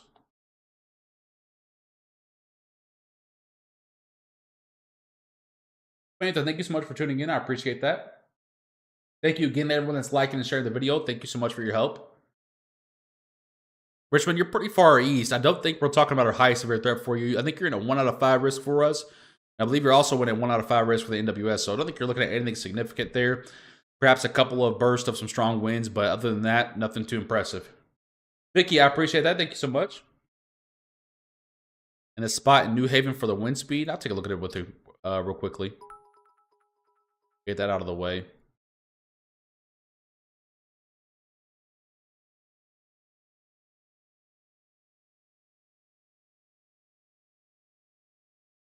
It looks like it's about 20 to 25 mile per hour. Maybe a few bursts up to 30. But overall, 20 to 25 in that area. Kind of what we're looking at there for wind speeds. I also want to point out real quickly while we're here, looking at the wind speeds and stuff. Let me go ahead and just pull this up on the main screen instead of splitting it like that. Also want to point out real quickly, the back side of this line. So remember, we go back over this model here. The line is currently in just past Tell City. approaching Henderson, going toward Owensboro. When we look behind the line, where these big bright colors are, that's where your wind burst starts. 66-mile-per-hour winds pushing, shoving that line east. So even with this line not being extremely severe, you're still going to get some isolated pockets of 60-mile-per-hour winds, which technically is classified as a severe warning. So I'm not really sure why this isn't severe warned, but I'm not the NWS. I don't make the rules. I kind of just play by their own rules there. But while we're here, I don't see any pockets of rotation. There is a little bit of pocket rotation up here toward Bedford, Indiana, but that's well north of Kentucky. In Kentucky, and there's no rotation really anywhere. So that's the good news there. So that, again, that just tells us this is more of a straight line. So even right here, the strongest part of the line, all these bright colors here that are hurting my eyes. So I'm going to draw a little line right here. Even this line right here was, again, this is the strongest part of the line, right? Or one of the strongest part of the lines. Where there could be rotation, because we see these little bows, right? These are what we're talking about, these little bows. Where they kind of just look at backwards commas. Even in those pockets where the strongest rotation would be currently, there's no rotation. So that tells us that the tornado threat just is not there tonight. So that's why a lot of you guys asking, I keep telling you it's at like literally maybe a 2% chance. It really is the case.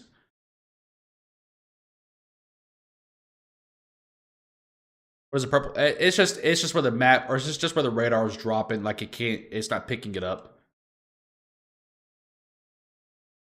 So it just spits a color out. So now I think so. Now you'll still get a couple of strong storms move through there, and you're still under severe risk until about 3 a.m. Eastern time. I don't think you're looking at anything life-threatening, so it's something that you could sleep through if you wanted to. Vicky, I appreciate that on YouTube. Thank you so much. I think I'm good to take this off a little bit, which is going to help because I'm getting a headache. I only have that on in case we needed to tune into a spotter video, but I don't think we're really going to have to do that, honestly.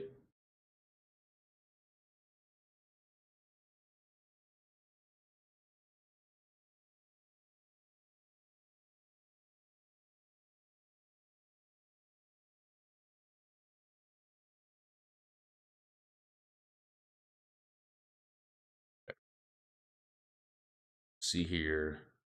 There's one severe warning on this line. Look at how mean this line looks. And there's only one severe warning. That kind of tells us that even though this line looks mean, it's probably just really heavy rainfall. I will tell you there is pretty heavy rainfall in this. But it tells us, like, and you can kind of see it right here, actually. So I'm going to point this out real quick to you guys. You can see it right here. You see all these rain showers that are kind of in a line in front of it. That is your outflow boundary. So that is helping to try and pull these storms, pull the juice away from the storms. And what that does is now instead of the juice, all that juice going to one line, well, now all that juice is having to be split. And it's just weakening the line, and eventually it'll kill it out in Eastern Kentucky. So far the forecast is going good. It's a little bit underplaying right now. But the reason for that is because it might just be because over here in St. Louis and Jacksonville and Decatur and Taylorville, Effingham, Carbondale, even Cape Girardeau, this line was way, way overperforming. I would say it was overperforming because there were multiple tornadoes on the ground at one time. And everything's about balance in the weather world. So overperform here might underperform here. So that's just kind of how it goes. That's just kind of how it goes in the weather world. Everything's about balance. Michelle, thank you for the update there. I appreciate that. Is there going to be a tornado in E-Town, Kentucky? I'm going to tell you right now, no. No. Drink more water, please. I have drank... How many water bottles come in a case from Walmart? I think 24, right? I've drank 40 water bottles in the last 4.5 days. I think I'm okay on the water. That's why I have to keep going to the bathroom every 40 minutes. Because when I'm back here, I don't even realize that Brianna, my wife, is the one who pointed it out to me. We have a big severe warning now. So this is kind of what we talked about. It would slow down. That's kind of why this is why I stayed on the broadcast with you. Because this line is going to continually slow down and then ramp back up and then slow down and then ramp back up. But to finish the walk, because that's not in Kentucky, so I'm not really worried about it, but there is one. It does include the very northern portions of Meade County, by the way. So just keep that in mind out there. If you're in Alton or toward Brandenburg, this severe warning does include you, and it is for 60-mile-per-hour winds, very small hail included as well. But to finish with the water bottle story, I don't know if it's because I have ADHD, which I guess I've been diagnosed with. But it's also a big reason why I talk very fast. Um, but when I'm back here working and getting forecast information together and drawing my maps and stuff, I'll just be drinking water bottles without even realizing it. Without even realizing it. And come to about dinner time every night, I'm having. I mean, I feel like an old man. I'm going to the bathroom every 20 minutes. And I'm like, what in the world am I doing throughout the day? And then Brianna pointed out to me, I want to say yesterday, and said something about it. And she was like, George, you realize you drank the whole case, besides a few of them from Walmart the other day. We just did a grocery order a few days ago. I was like, what in the world are you talking about? And so we got some more today, or we got some more yesterday. And half the pack is already gone again. And I don't even realize I'm doing it. I'll just mindlessly walk out there and go get it and then come back. And then next thing I know, I'm drawing my map here, right? Drawing my maps. And I'm just guzzling water. Which is good, don't get me wrong. I'm glad I'm doing that because it's keeping me healthy. But so whoever says something about water, trust me, there has been plenty of water going through this guy.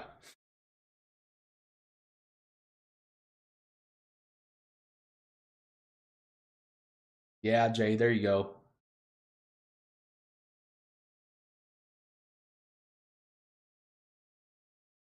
Like my Reds flag in the back, I appreciate that. Megan, you're in I believe, a 1 or 2 out of 5 risk in Campbellsville. Either way, the main threat is going to be straight line wind damages if this line of storms can hold together. Well, that's a great question, Caitlin. So the southern part of Kentucky should be getting hit by the continuance of the line. However, the line itself on the southern side is falling apart. So that's why I mentioned about 20 minutes ago that it's not a 100% guarantee that BG will see more storms tonight because the southern side of the line is really falling apart. It's just kind of a wait and see type of thing.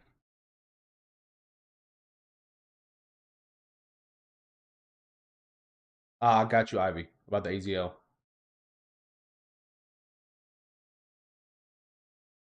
No, I'm not seeing anything tornadic, really. A lot of Kool-Aid. I used to love Kool-Aid as a kid. I can't really do it now unless I like dilute it with water. I used to be a very big. You guys are learning a lot about me tonight. Um, I used to be a very big Hawaiian Punch fan when I was a kid. Now I literally have to do like half a glass of Hawaiian Punch and a half a glass of water. I can't do very sweet stuff. Cookie Channel on YouTube says, thanks for being Kentucky focused. We can watch and see what is in store for us. How's Danville in the 127 corridor looking? So Danville specifically, in that 127 corridor, the storm should be able to weaken a little bit by then. Still poses a decent severe wind threat. But again, these storms are on the weakening trend, so it should be a little bit weaker by the time we get to Danville. I'm not seeing any super serious threats there. Vicky on YouTube says, "Oh goodness, Deer Park water is the good." I don't know if I've ever had that. I usually stick to the Walmart water because it's 524 case, and in this economy, it seems like everything is going up. So I'm no different than everyone else. I'm trying to save money. Yeah, now Katie, that's something I could drink sweet. I love me some sweet tea. Mead is under a severe thunderstorm warning. That's correct. We mentioned about 5 minutes ago. Under a severe thunderstorm warning in the northern portions of Meade County from Brandenburg to the north by the river there for 60-mile-per-hour wind gusts along that line. Yeah, all these storms are moving east. So this storm system itself, this complex itself, is moving east. And then this one is kind of moving southeast-ish. But some parts of the line are moving northeast. So that's the complicated thing, guys. So just kind of give you a scope of what's happened today. So this storm system, or this complex here, actually started all the way back here, off and on, came up to the northeast here. So this line up here to the north, this line actually started all the way back out here, all the way back here where the purple line is, and it's moving southeast. So you got the one side going there, one side going there. They're going to meet in the middle somewhere, which looks to be right around the I-65 corridor, and that's when they'll start to weaken. I agree. I agree about the sweet tea. Oh, Greg, we do. We have the oh my gosh, Brita, I think. I don't know. We do. I just find it more convenient. I just find it more convenient. Now, sometimes I'll just take my water bottle and fill it up out of the water filter. But I just found it more convenient to go in there and grab one. What happened to the line near Arkansas? It's probably still down there. Just we're on a more local radar. So if I were to click a local radar in Arkansas, there you go. There's the line near Arkansas there. Western Kentucky, it looks like there's still that big gap in between the two lines. So you have this big gap here. So what you're really going to look for if you're looking for storms tonight is for that gap to refill back in. Right now it doesn't look to be the case, but we'll keep an eye on it for you. What's the worst for E-Town? Straight line wind damage threat throughout the night until about 3 to 4 a.m. Eastern time. And again, that's not a guarantee it's going to happen. It's just the main threat there. Sage, yeah, I think you can go to bed in E-Town. Yeah, E-Town's not severe, by the way. You're just hearing some lightning go through there. Cookie Channel on YouTube says, thanks. Whatever are the ETAs on as these storms move? So in Danville, if I remember correctly, you're from Danville, right? Let me look up. Yeah. So in Danville, you're probably looking closer to 2 to 4 a.m.-ish.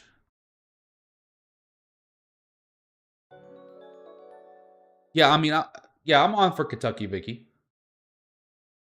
For Kentucky, at a risk to see some strong storms tonight. Again, through about 3 to 4 a.m. Eastern time is about the same general timeline for everyone in Kentucky. And the most notable threat for everyone in Kentucky as well is going to be the straight line wind damage threat. Alicia, you are to play for some strong to severe weather in a couple of hours. But again, I don't think it's anything life-threatening. I don't think it's anything super hazardous. And as long as you're not outside playing around, if you're in the comforts of your bed, you're more than okay to go to sleep. Is the line going through Milestone going to hit Mayfield? Sykeston? Oh, you mean this one out here? That looks like it's heading a little bit more south. Again, it's all about if his storms turn. And now, if I believe right, if I remember correctly, on model data, this line right here actually pivots and turns more to the south. We'll keep an eye on it though. So it should miss you, but it's all about if this side of the line, this right side of the line, if that fills in a little bit more, then that might hit you. But as of now, it looks like it might miss you. No, I think you might still be dealing with a couple of straggler storms out there in Radcliffe past 3 a.m. Michael, you might hit some gusty winds on your flight, but you should be able to take off at that point. Caitlin, it will hit you out there, but you should be able to have a little bit more of a calm system toward that direction of Kentucky. So I don't think you're looking at anything too hazardous. I think you can feel comfortable with going to sleep.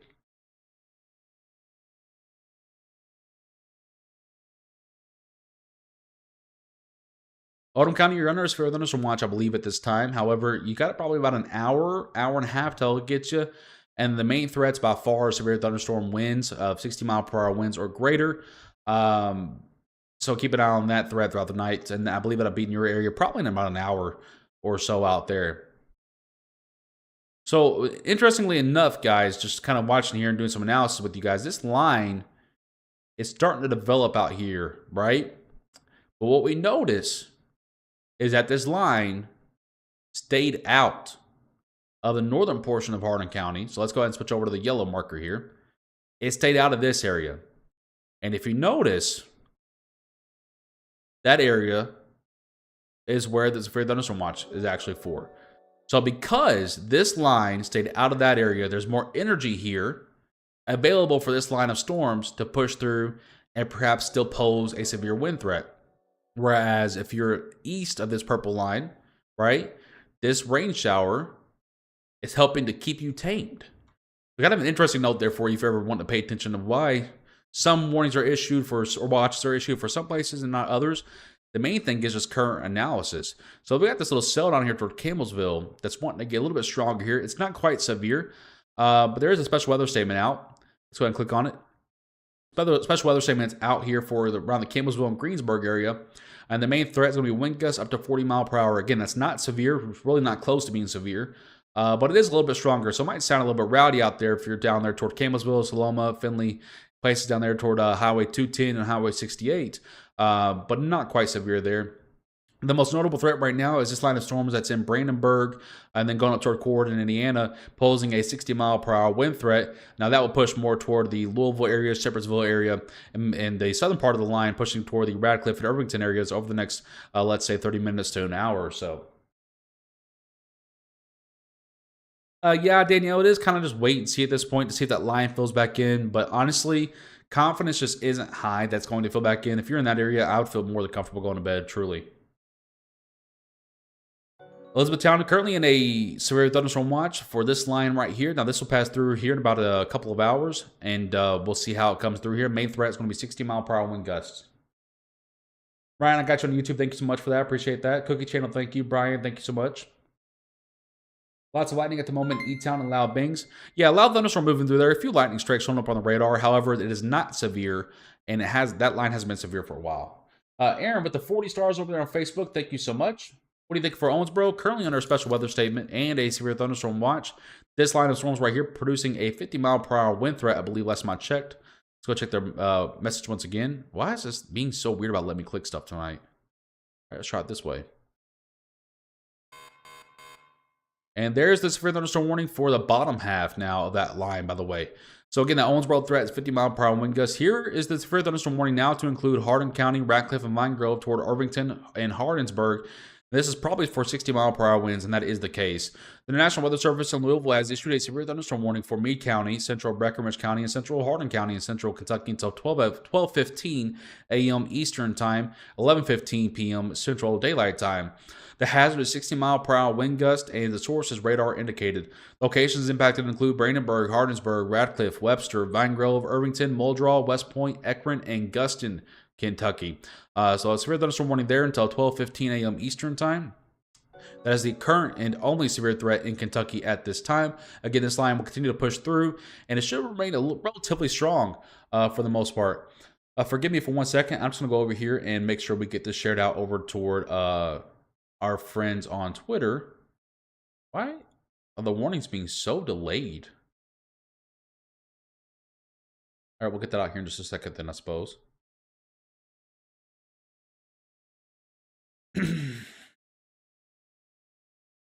I don't know if my internet's being wonky or whatnot, but it's being so weird about getting stuff out. Again, if you're just not tuning in with us here, there is a severe thunderstorm warning that has just been issued for Hardin County, Meade County, and Breckinridge County in north central Kentucky. The main threat being 60-mile-per-hour wind gusts there for those folks there. And again, that does go until 12:15 a.m. Eastern Time. So if you would not mind, please tap that share button on the video there. Hit the like button. Get this video out on your news feeds so that your friends and family can view it as well. Get everyone up to date and informed on what to expect, especially during a nighttime system like this. We want to make sure we're constantly sharing the video. So thank you guys a lot for that. Before this really gets going, as it's entering in Kentucky, I'm going to take a quick bathroom break, speaking of that earlier, and I'll be back in probably about 60 seconds. Someone time me.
Stop the count.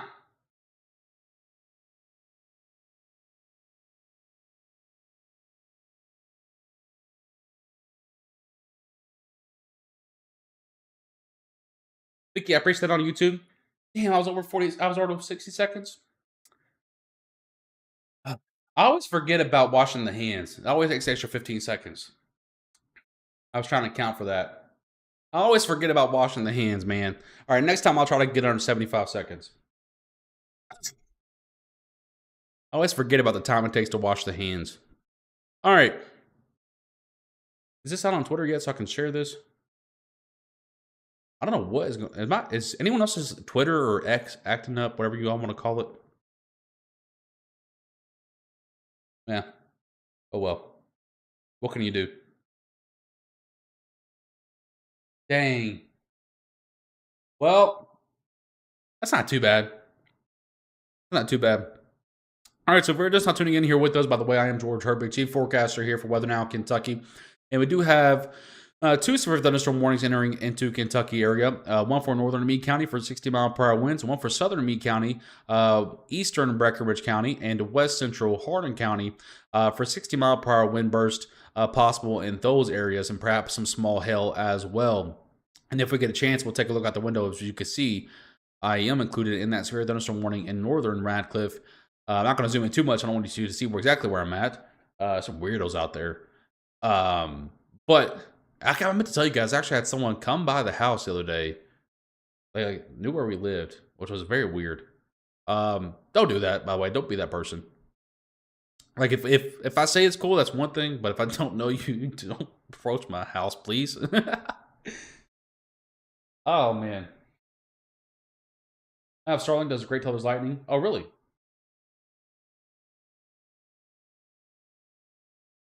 We send it into the east and the south of Louisville. It's definitely possible. It's definitely possible. We'll have to see how the line is turning. Let's go ahead and, speaking of that, let's check and see how this is doing. So we are seeing some nice little wind burst here. Let's go ahead and take a look at what this is. What? I'm live.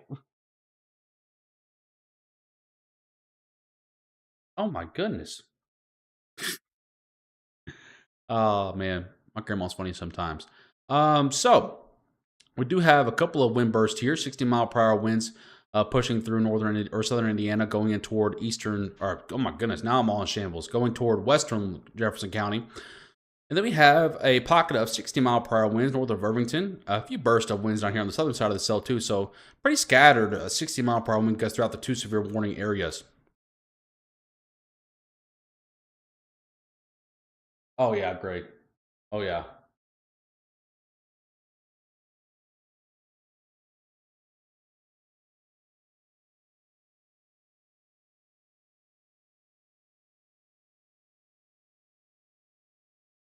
Well, I mean, Caitlin, I mean, it's definitely weaker, but we still have two severe warnings here in north central Kentucky that we're focused on. For the southern side, it's definitely turning weaker. Yes.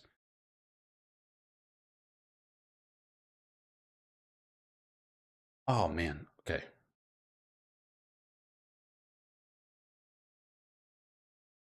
Yeah, I'm just gonna log out of X because that's something's wrong with that. They're having like some server issues or something out there.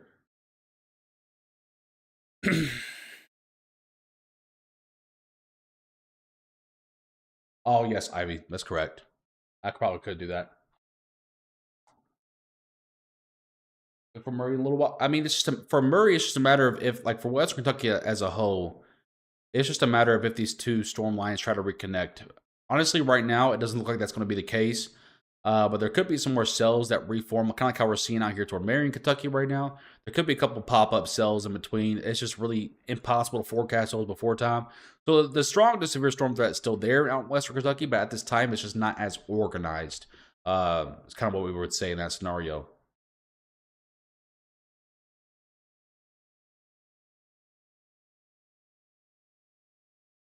Oh, it's okay, Caitlin. And by the way, I wouldn't panic on a night like tonight. Save your panic for a different storm system, really, because this one's not going to be anything that really causes any type of real concerns. Truly. I know. How long have we been live for, by the way, Ivy? An hour and a half? Can you give a little update on Brownsville, Kentucky? So that area is still expecting some strong severe thunderstorms later on as well. Again, the threat for everyone goes till about 3 to 4 a.m. Eastern time. That's how long the severe thunderstorm watch is. But again, the overall the trend of the line is to begin to get a little bit weaker. But we'll still keep an eye on it for you guys here. No, Snickerdoodles, there's not a cap over it. By the way, on YouTube, there's not a cap over it. It's just a matter of how far out the storm line is developing. Right now, this kind of looks to be the storm line here, and then a gap through here, and then another storm line down here. So it's very reasonable to expect that this area might not see a whole lot of anything the rest of the night, genuinely. Which would mean the forecast was inaccurate, but that's just kind of how it goes sometimes. It's really hard to forecast a long line of storms, and know that they're going to break up in the middle, and then having a line down here is just, there's not a cap over it. It's just a matter of storms not being able to be forced to the ground and not being able to, survive. I mean, there is a small cap, don't get me wrong, but there's a small cap everywhere. So, like, for example, let me go ahead and pull it up here for you for a second. So, here you go. Here it is. You actually see the cap here. It's actually stronger up in north central Kentucky, where we see the severe weather now. It's actually weaker down in south central Kentucky, where it's light blue. That's weaker. That's closer to 50 or 100. Up here in northern Kentucky, it's actually almost 300, which typically would stop a storm system from happening. However, that part of the line is actually gaining a little bit of strength, while the southern part of the line and the western part of the line, where there's less of a cap, is actually losing strength and not being able to form. So sometimes weather is just weird, man. It really is. It really is. We could spend hours and hours and days upon days forecasting, and then it actually happens, and then just sometimes it just doesn't happen. When will storms come to Jessamine County? It looks like you probably got a couple of hours, so it hits out there, and by that time it should be quite a bit weaker. We see the outflow boundary beginning to pop up out here toward central Kentucky. So once this line catches up to that line, that's when they'll become a little bit weaker, and that will probably happen somewhere in this yellow circle. So that's why we didn't forecast eastern Kentucky to be anything really severe, as you can see from our forecast here, because we know that by the time it gets toward about Lexington, Somerset line there, that's when they'll kind of start to weaken down tremendously.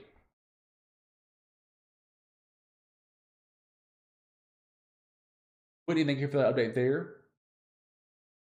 Wood County severe threat until 3 a.m. Eastern time?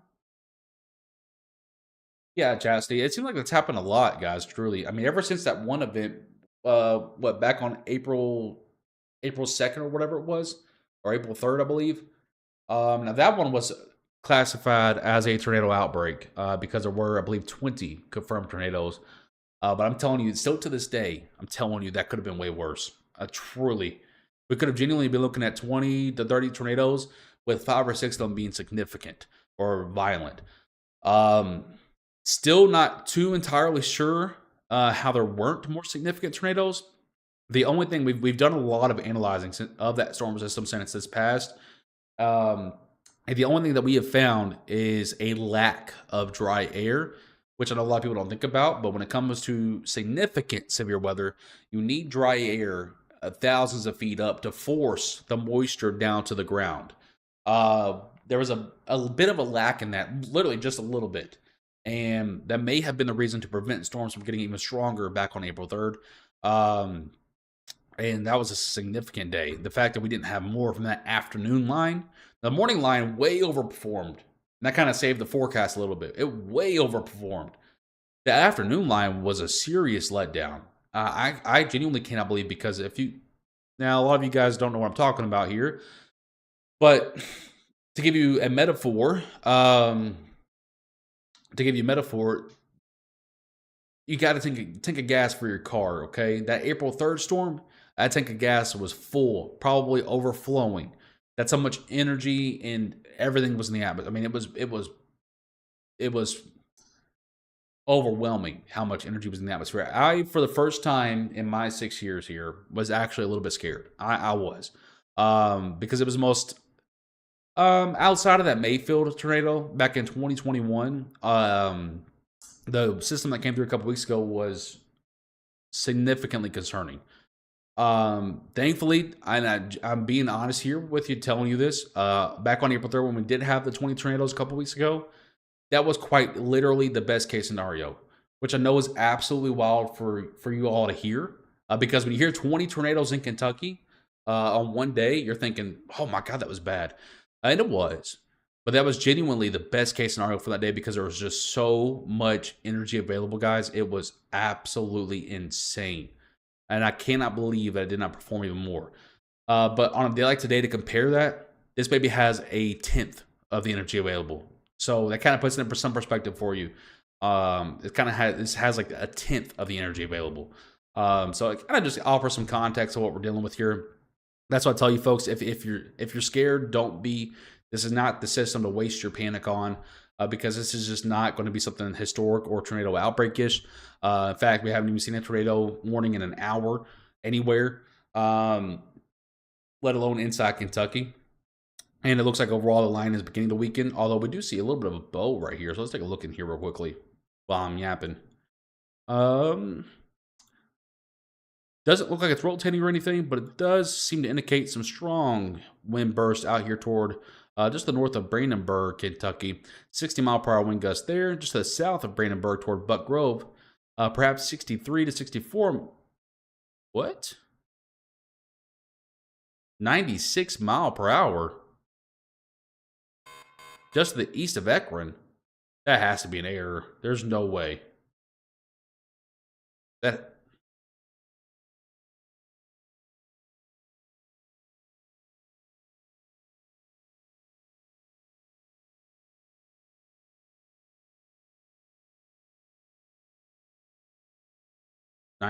That says 91, right? You guys see that too? Let's cross verify it then. Oh my god.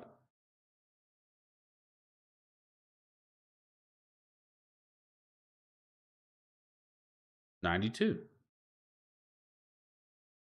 Is there anyone in Ekron that can like semi-confirm this? Don't go outside. If this is truly 90 mile per hour, no one go outside in Ekron. Just let me know what the winds sound like, because if you can hear it, it probably sounds like a train. If it's truly 90 mile per hour winds in Ekron, Kentucky, this probably sounds like a train moving through there.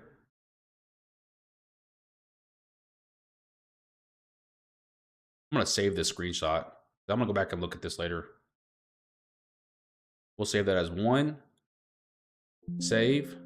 Yes. And then we're gonna save this one as well.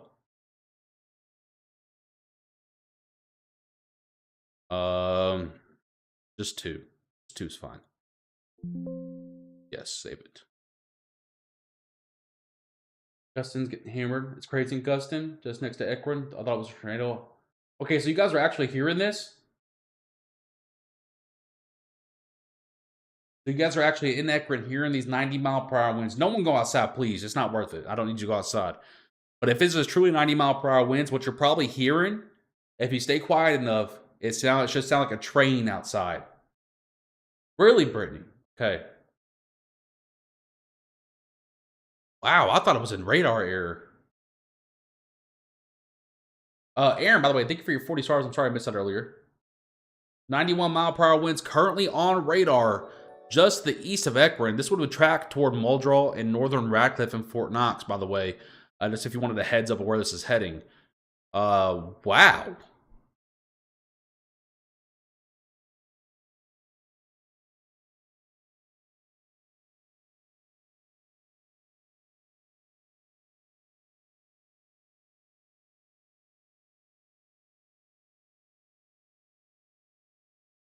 Okay, I'm gonna go to pull this over here so we can go check. I'm just trying to get some verification on this because I'm just having a hard time believing that is bursted all the way up to 90 mile per hour like that. Just trying to get some verification on this.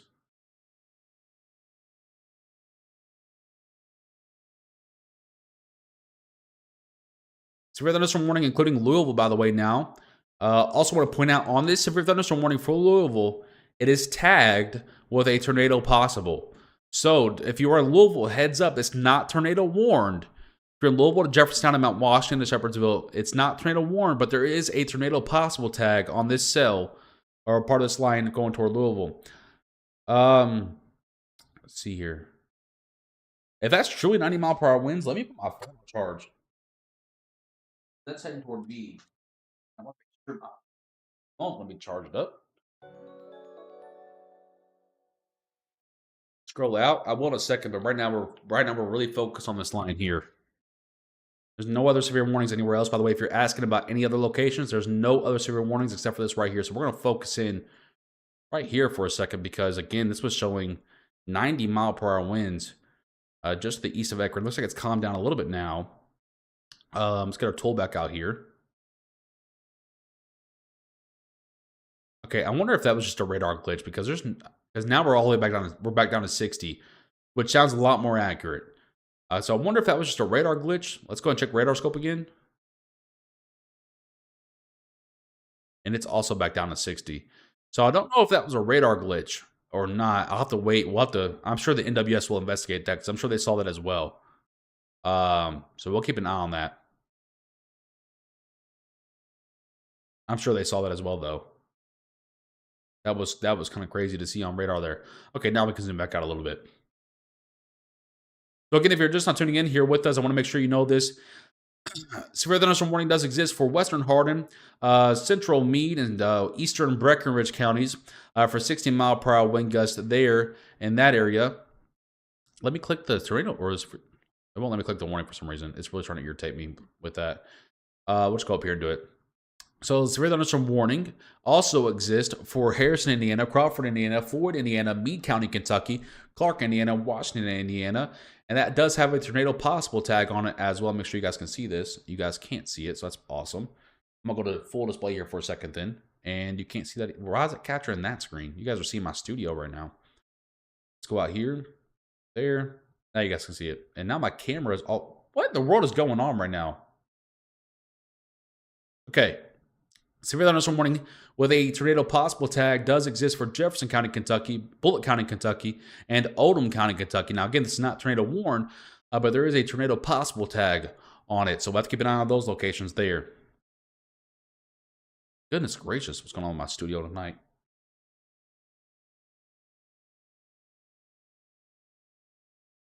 So if it's tornado tag, where it's going? They're all heading directly east, by the way.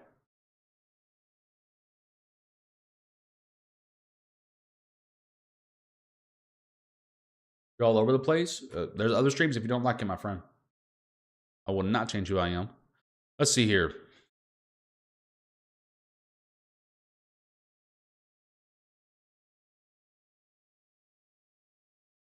Check this line again. Switch to a different tilt as well. Now that we're getting closer to the radar. There we go. I can tell you though that up here in Louisville, where the actual tornado tag is on the severe warning, I'm not seeing any rotation. So I'm not quite 100% sure why they put the tornado tag possible on there. But I'm not seeing any rotation with it.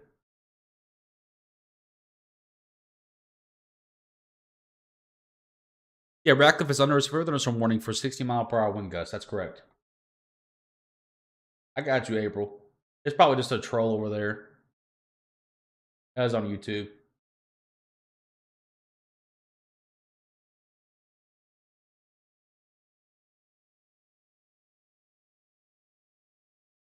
Jessica, just so you know, especially in Milton, Kentucky, the tornado chances are extremely low. Tyler, thank you for that update there. I appreciate you.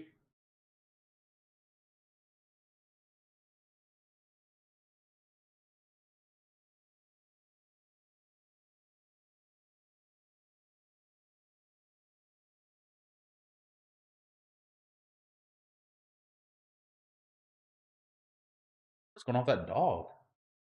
Dog whining in the background.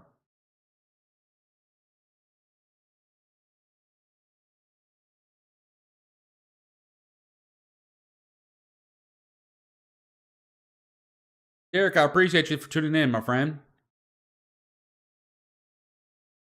Absolutely, Megan. Absolutely. Hello, brother. Gabby, there is a tornado possible tag on this warning. Let me go ahead and verify it with this radar, though, because again, this radar does handle rotation better than the other one. But even on this radar, I'm not seeing any notches. I mean, if anything, there's actually a little bit of rotation down here to the west of Vine Grove and Rineyville. There's a little bit right there where you see those two different inbound winds versus outbound winds. But even that is extremely broad, which doesn't really indicate anything. Up here where the actual tornado possible tag is on the radar, I do see a bit of a notch of outflow or inflow, sorry. But there's not anything to cross it. So I'm not 100% sure why there's a tornado possible tag on this warning. It should just be for winds like this one down here. But nonetheless, we'll keep an eye on it.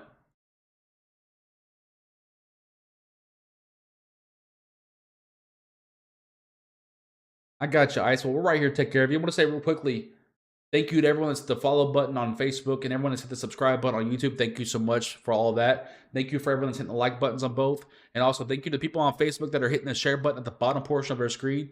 You're getting this video out on your newsfeed so that your friends and family can view it as well and stay informed, up to date on what to expect. Thank you so much for your help with sharing the broadcast.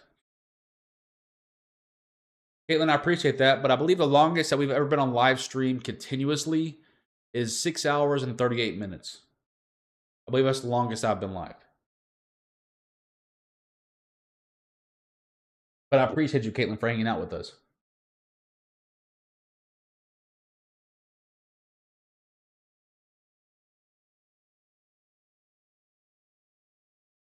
Really, Brandon, really? Will that severe warning hit New Haven? I mean, it's on track too, but I expect us to turn more northeast. And even if it does in New Haven, it probably would calm down by that point. Let's go and take a look back at the velocities again.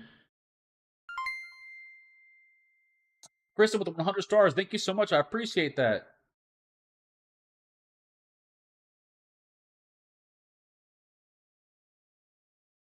We have here.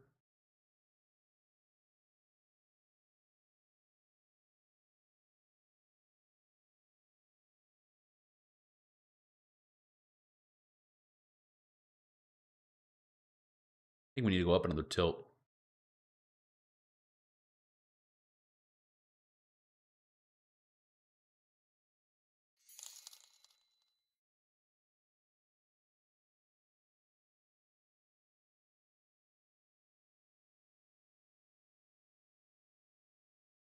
Nice wall of winds right there. Yeah, no rotations, but that's a nice wall of winds. About to push in through western Hardin County, exiting eastern Meade and eastern Breckinridge County. So along pretty much Muldrow to Fort Knox to Vine Grove to Rineyville. Expect a nice little wind burst over the next, or entering in about 10 to 15 minutes there. If you are on the western side of Louisville, nice little wind burst when near your area for Pleasure Ridge Park to Valley Station and Fairdale. Probably already entered down there. If you're up in north central Louisville and going down toward or up toward Indiana, probably got about 10 to 15 minutes there as well. But a nice pocket of wind about to push through there as well. Okay, that's good. Oopsie. There we go.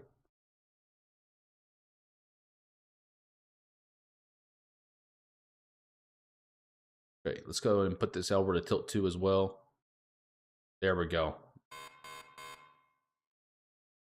So again, if you're tuning in as well from other places in Kentucky, not just north central Kentucky, I just want to let it be known real quickly, there are no other severe warnings outside of that. Campbellsville, just to the northeast of it, or just to the north of it toward Saloma and Findlay, heading out toward Bradfordsville and Lebanon.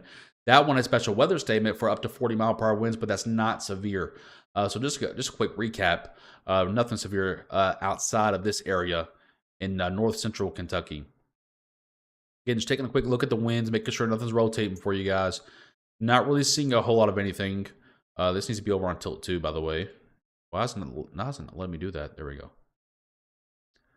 Again, okay, I'm still really not sure why this has a tornado possible tag on the warning box, because there's just not a whole lot of anything up there, at least that I'm seeing at the moment.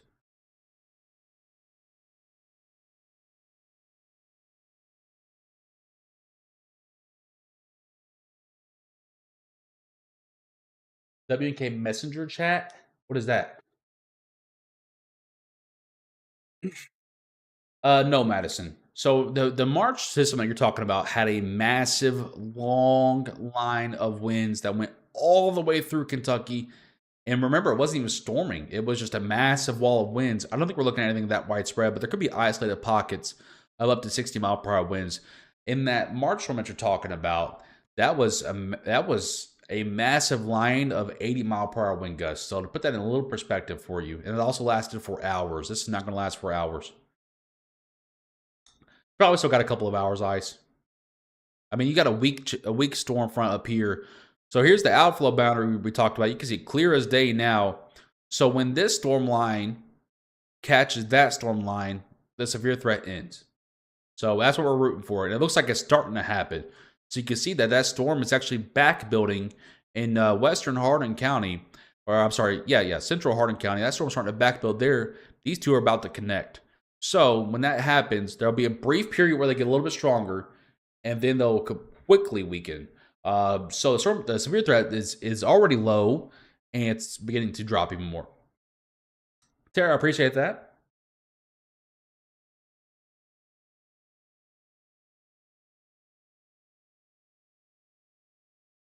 Georgetown, you got some storms moving through there here in a couple of hours.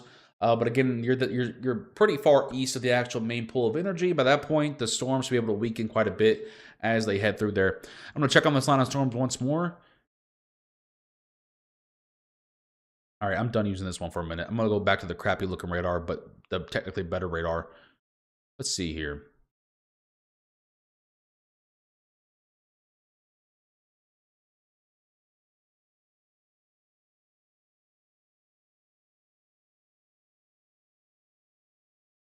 So we do see a little bit of crossing winds here, just to the south of Ekron on this right here.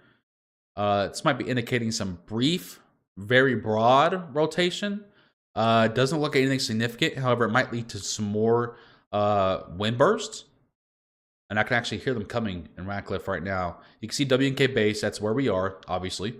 You can see that they're starting to, storm line's getting close to me here. So you might be able to hear some through the window if the mic picks it up. There's also another pocket of rotation up here, but it's very, very, very, very, very broad.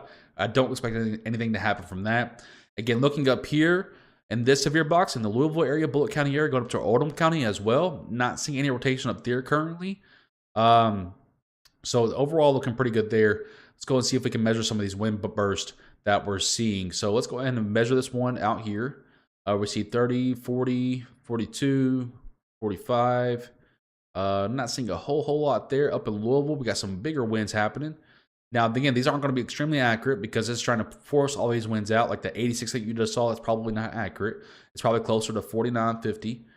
Looks like 50, 51, plus 6. So probably about 57 mile per hour winds or so up there for the Louisville area, off and on isolated. Down here, we have, let's say, 23 plus 11, 34 to 50 mile per hour winds down here. So this one might be allowed to expire here pretty soon. Looks like that cells or that part of the line. Well, hang on. Hello. We got another little pocket of rotation right here. It's very, very brief though. Very, very broad. Doesn't look like it's going to lead to anything, but we'll keep an eye on it. We'll keep an eye on it. I'm going to go back in here real quickly and take a look at some of these measurements real quick.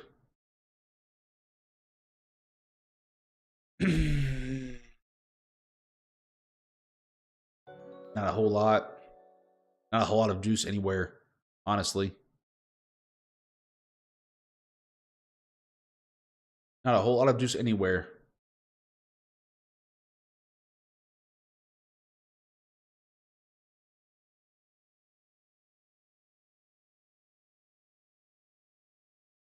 Kayla, there's no tornado warning for Radcliffe or Fort Knox. And there is a severe thunderstorm warning for 60 mile per hour wind gusts. Jesse, I appreciate that. I'm not looking, Megan. It's just a matter of trying to prepare people in case anything's going on. Vicky, I appreciate that. We should be all good. I might have to take a look out the window here in a second, though. Just so I can see if I can see anything going on out there. Give you guys kind of a POV of what to expect.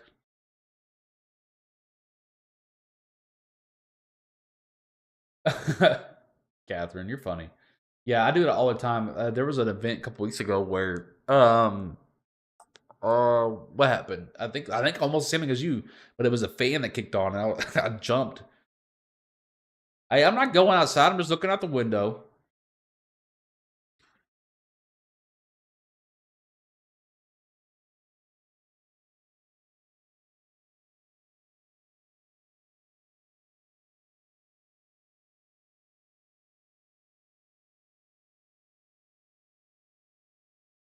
There, I just cracked it open so I can hear. Oh my gosh.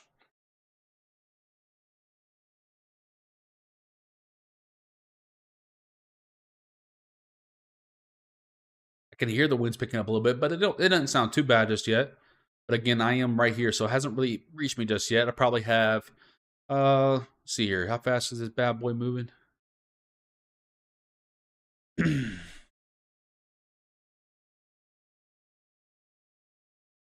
Yeah, it looks like they trimmed the severe thunderstorm. Did they? I can't. Did they trim it? Oh, they added a special weather statement. So yes, this line is weakening. This part of the line is weakening. So they went with a special weather statement instead of a severe thunderstorm warning because the winds are down to about, I believe last time I measured was about 40 mile per hour. Let's go ahead and go over to the other radar.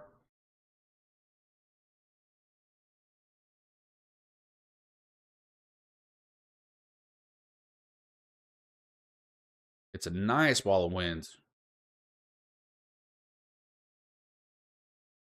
Vicky, thank you for the update there. We do have some crossing winds once again. Nothing crazy. This one's really trying to do something. This part of the line is really trying to do something, but man, it's just not got enough energy to work with. If we had a little bit more instability to work with, this would be a rotating storm that's entering western Hardin County. But there's just not enough out there for it to really grab onto.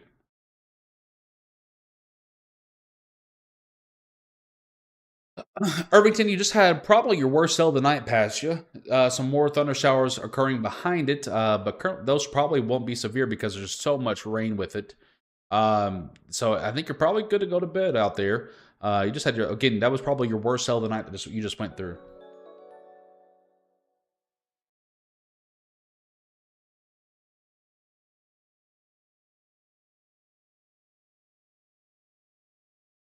Anything going on around the Owensboro area? Looks like just some strong thunderstorms out there with a few lightning strikes, nothing severe.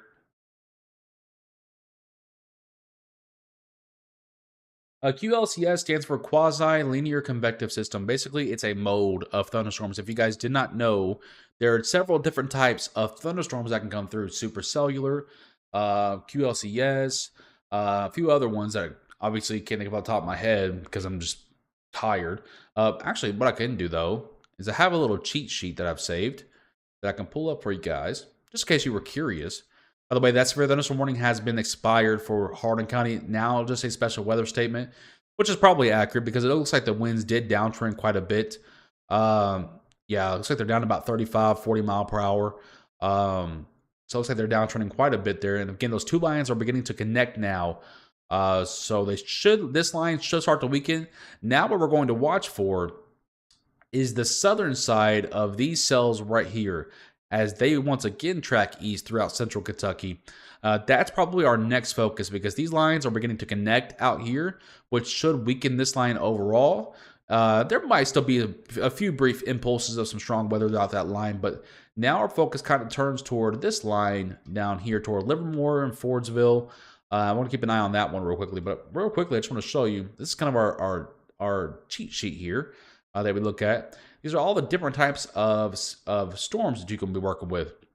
You got long tracks, short tracks, tornadic supercells, mini supercells, microburst, wet microburst, dry microburst, MCSs, non-mesocyclones, derechos, mesovortices, cold pool, and then there's another page of a ton more. Just so you guys know, there's dozens of different types of storms that you could be looking at. This one is identified as a QLCS, quasi-linear convective system, because before, now it's obviously a little bit more messy, but before it was a very well-defined line of storms that was producing several straight-line wind damages, a few embedded tornadoes within it, and some pockets of hail. And it had bowing segments with it. So that's why linear just means line. So when you see in massive line of storms, 9 times out of 10, it's a quasi-linear convective system. Sometimes within those, you can have embedded discrete supercells, which basically means it's not widespread and it's not very exposed, but you can have discrete or isolated supercells as well.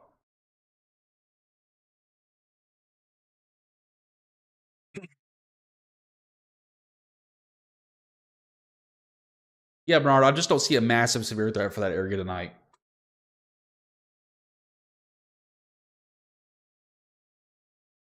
Yeah, I think anywhere in Kentucky could go to bed. I don't think we're looking at anything life-threatening tonight. Just be prepared, especially for a place like Bardstown. You might be woken up by some lightning later on, but you're not talking about any type of odds for tornadic activity, really. Same thing for Lexington, Kentucky. You're still going to expect some severe thunderstorms, or some strong thunderstorms, I should say, to move through in a couple of hours out there. By that time, they should be tremendously weaker, and also, I just don't see any type of life-threatening threat for that area. So pretty much everyone can go to bed if you want. I just know lightning and thunder is going to be moving about. You might get woken up by some loud noises.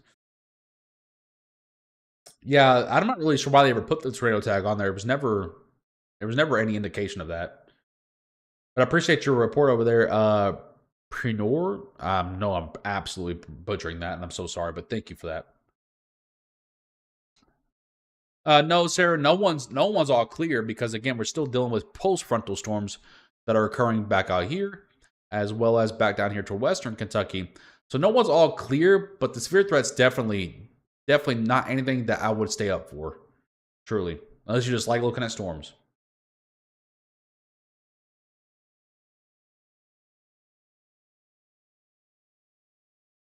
Grayson, I'm sorry. I somehow missed your 100 stars over here. Thank you so much for that.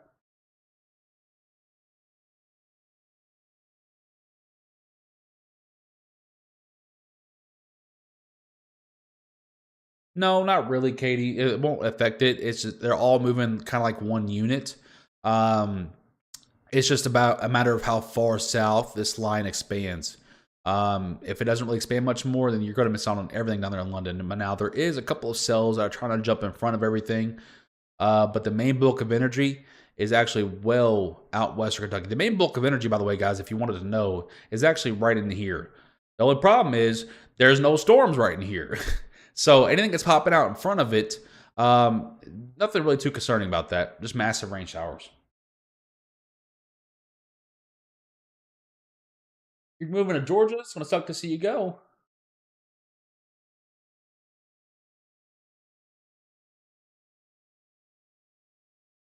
Christina?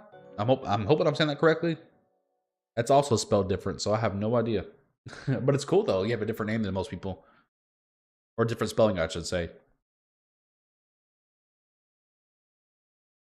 All right, getting that gap out there. That gap out there in West Kentucky is beginning to fill in, but it might be a smidge too late. It might be a smidge too late. We'll keep an eye on it, though. All right, gotcha. I'm glad I got one part of the name correct. All right, let's take a quick peek and see if the energies have been updated on the surface maps or the meso-analysis maps. They have been. And again, the small amount of energy that is available is shrinking to southwestern and south central Kentucky. Again, the problem down there is that there's no storms happening. So there's nothing down there to take advantage of that. Also, a massive cap or lid, if you will, is beginning to fill in throughout the rest of Kentucky as well, which is actually helping to turn this into a massive rain shower event. I mean, you could just see this. So remember back when we first started this video, all the way back. Oh man, how far can I take this back here? Oh, can I only do 30 frames? Let's see if I can go any further. Oh, nice. 250 frames. Wow. This is going to take a minute, but watch this. Wait, so this is all the way... I don't deal that far then. Let's call it 100 frames then. Perfect. Let's switch radars right here. Look at all that rain, by the way. Look at all that. This is back when we first started. Look how organized that line was. And it's going to watch this throughout the night here. So this is about for 10:30. You can see it start to become a little bit wider.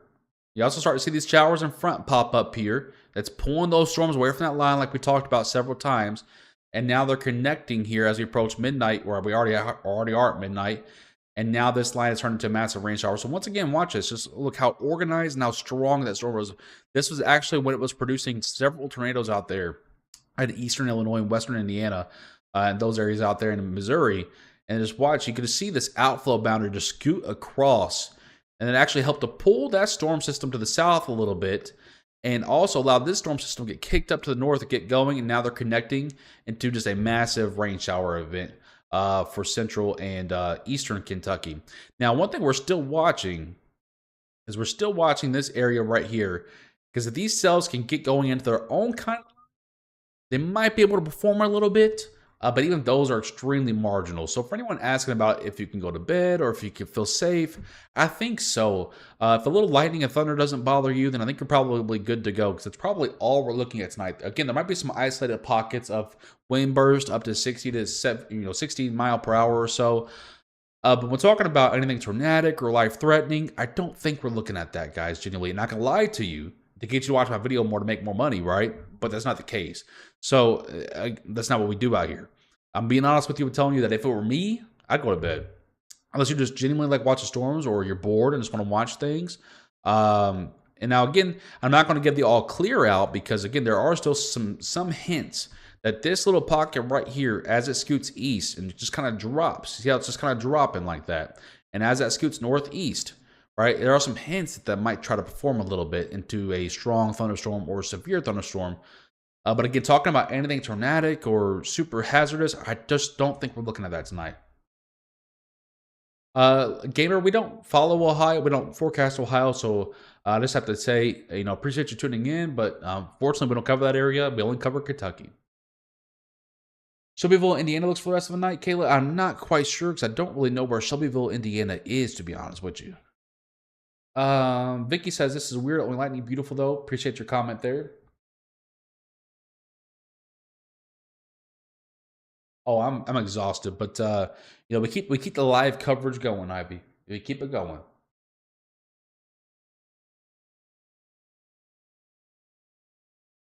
Want to say it real quickly, thank you to everyone that's dropped a like on the videos, everyone that shared the videos, all the new followers and subscribers. Thank you guys so much. I appreciate you. As always, Tyler. As always.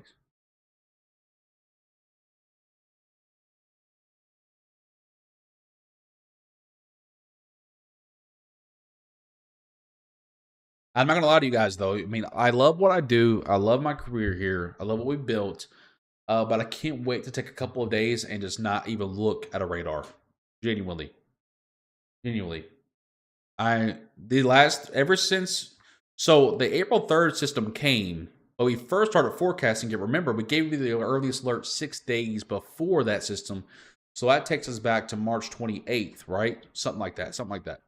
Well, we started forecasting that behind the scenes 2 days before we ever even told you about it, right? Because we always have to make sure and verify, especially that far out. We have to make sure we verify it before we start to release it to the public, right? We don't want to scare anyone and then for no reason.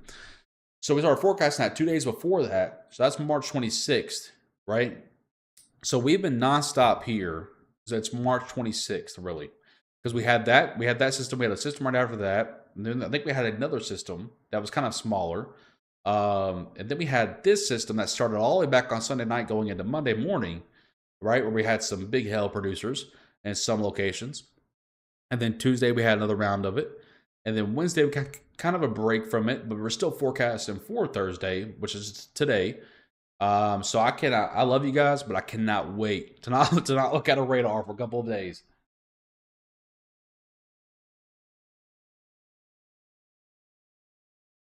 Dolores, I don't think we're looking at anything too significant up there, really. Now, Spirit Threat goes to 3 a.m. Eastern time, but I don't think we're looking at anything significant.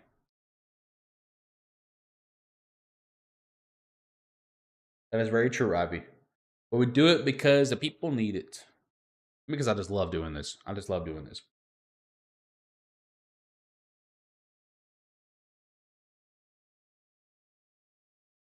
Yeah, that's really cool, Catherine. I always see your posts about that. That's really cool stuff.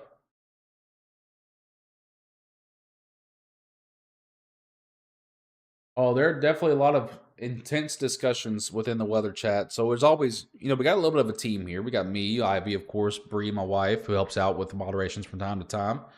And then we have Michael Greenwood, who's also a moderator who's very busy, so he's on here from time to time when he can be. Cherie, who's actually, I believe, in her last year at college at Mississippi State to be meteorologist.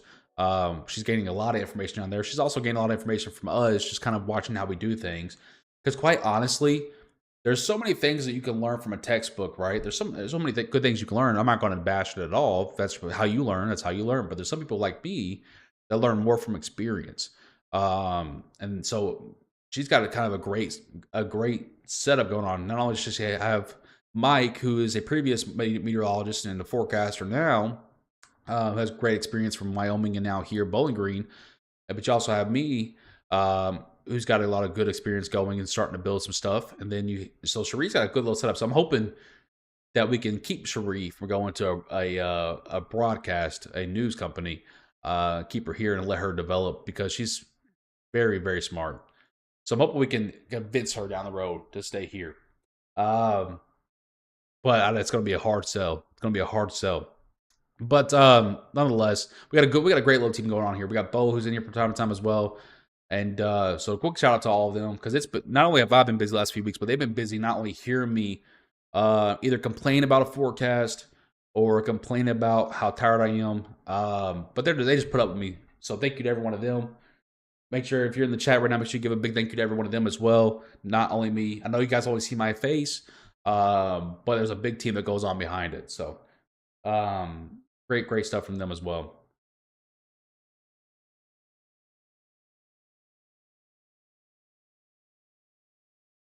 Good night, Catherine. Thank you for tuning in.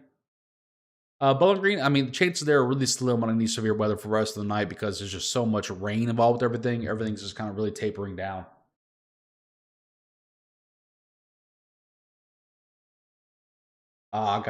You're fine.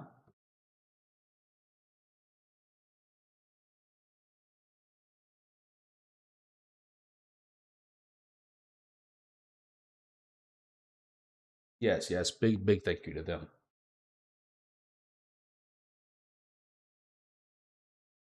I mean, let's go ahead and take a look back at this radar here. And we've been yapping for a little while. Take a look at what we have going on here.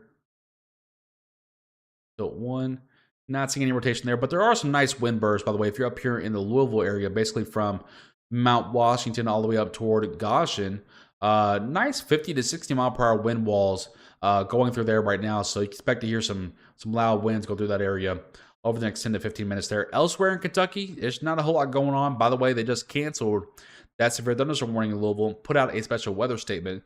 So overall, the line is quickly diminishing. Again, that's kind of what we said, right? Whenever these two lines kind of met together here, they would start to diminish each other.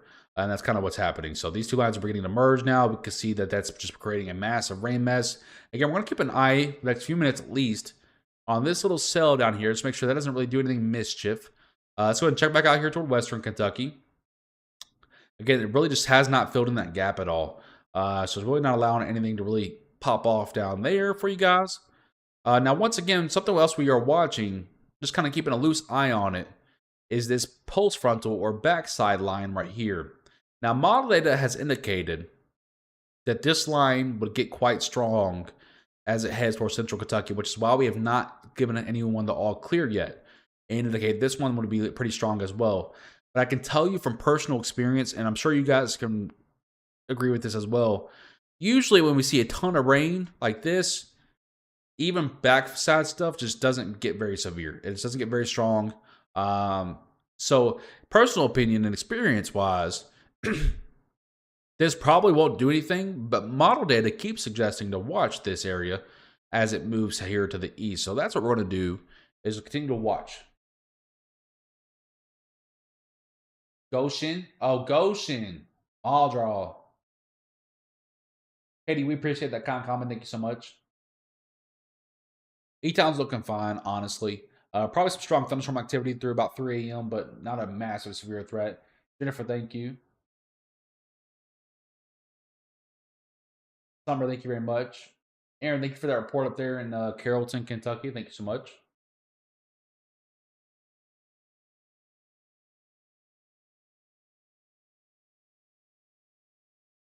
All draw.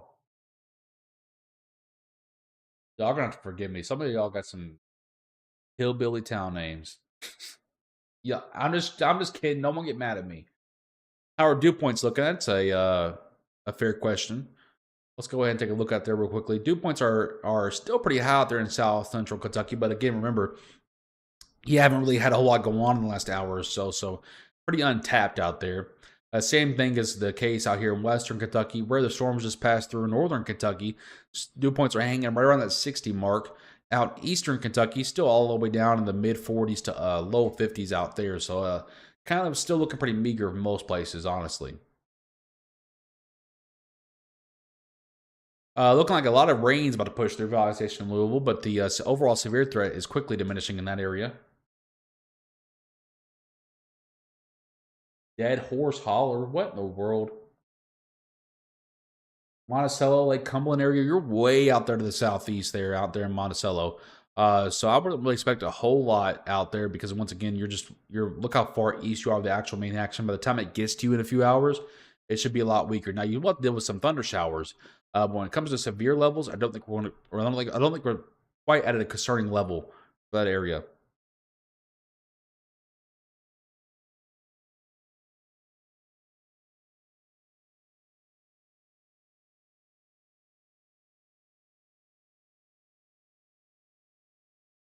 The by the way, for those of you that wanted to know kind of what's going on in the background here, the NWS has stated that the severe threat or the damaging wind threat for central Kentucky, um, it is there, but it should become increasingly isolated with time, which tells us, of course, that the line that we've set for the last half hour here is weakening, and if there are any severe risks, they'll be very small, very isolated, and very brief.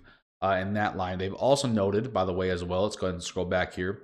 That for far, far, far southwestern Kentucky, talking about from basically Fulton County to Graves County, the threat for isolated severe hail and wind does exist. Spread southeastward throughout the night. However, that line is already in your area. If it's not producing anything right now, it probably won't produce anything there throughout the night as well. So that's kind of what we're looking at in the background here, just kind of watching their feed. I'm going to close this window, by the way, as well, because I think there's a fly in here and only got in through this window.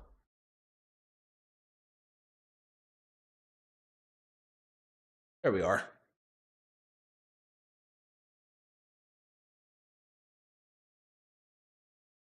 Just a nice little mix of everything down there, Caitlin. A nice, decent cap. It's nothing strong, but a nice, decent cap. And the overall storm motion is just away from Bowling Green, so that's why you haven't really seen a whole lot, because the overall storm motion is northeast, right?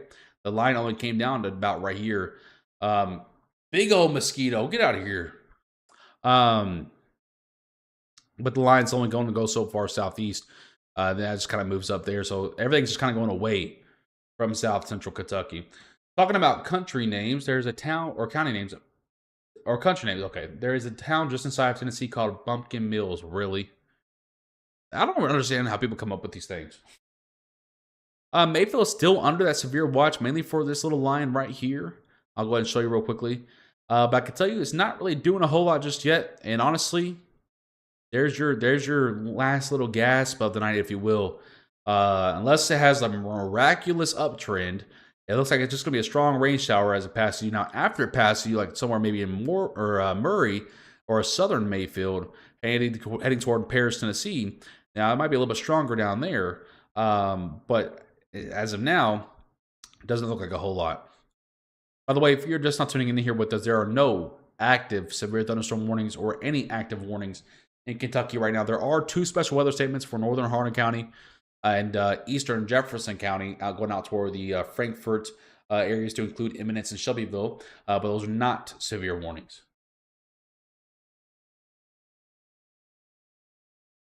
Yes, Christian.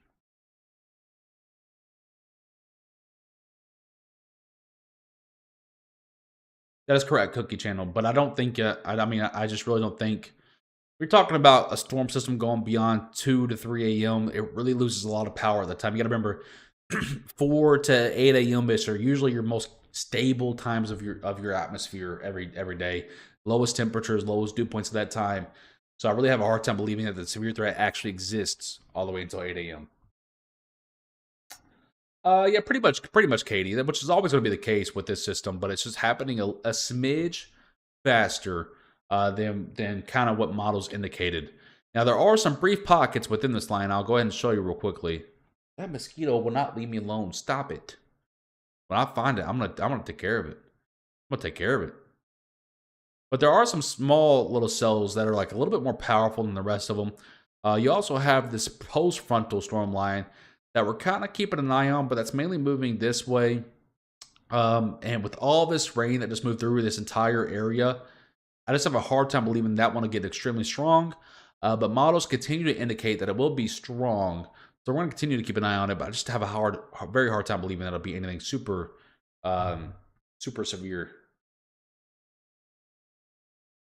Jake, I don't really forecast for Indiana, so I'd have to point you in a different direction because I'm not really quite sure where that's at, because we just only focus on Kentucky here, hence the name Weather Now Kentucky. So hopefully you can find some information from your NWS office or a local broadcaster there, my friend. Off topic, but what is Williamsburg considered? I would consider Williamsburg probably Eastern Kentucky. Oh, Williamsburg. You're talking about this one? Yeah, that's definitely Eastern Kentucky. So I mean, this is kind of I don't know what the official layout is, and I need to make a map like this and post it and just pin it to the page so that people know what I'm talking about. But this is kind of my thing here. So you have Central Kentucky, right? Here's the I-65 line. Everyone knows that. Okay. Obviously, we know that this area is Central Kentucky. So what I do is I kind of split Kentucky in half a little bit. So we have western half right here, obviously to the west or to the left of that line, and eastern or to the right of that line. Now, what I kind of do is kind of divide it up equally. So western Kentucky for me would be anything from this I-165 to the west, right? And that's kind of western Kentucky for me. This right here is kind of I'll put a W as western. I need to make a map of this so people kind of understand what I'm talking about here. But you can kind of go ahead and include that as well. I kind of consider Owensboro western Kentucky too. So this is all western Kentucky to me, okay? And then beyond that, like let's go to purple here. So this would be central Kentucky to me. Include Lexington in that. Richmond right on the line. Going to the left of Somerset. And then down here. So this is central Kentucky to me. So we'll put a big C through there.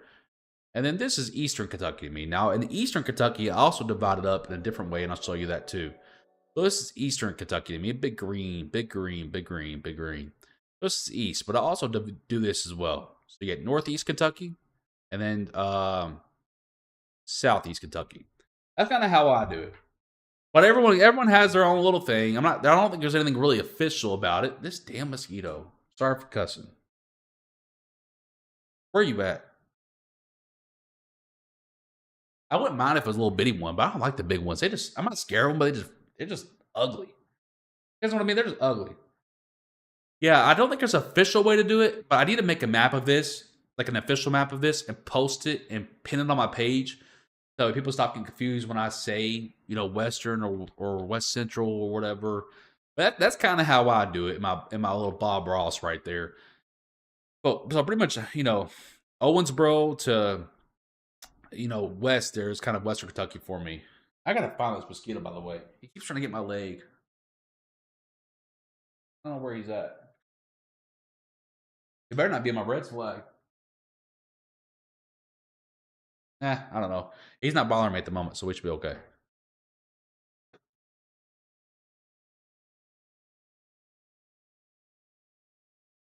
Lee, thank you so much for tuning in here. I hope you have a great night. I appreciate you. So that's kind of how I do it.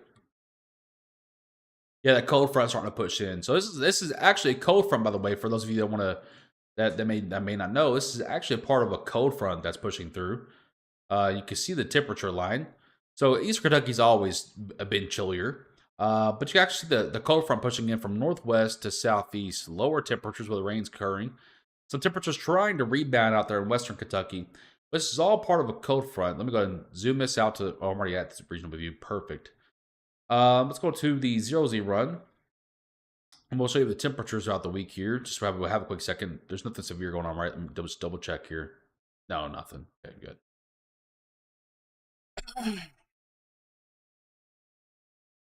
I know. I'm sorry about it.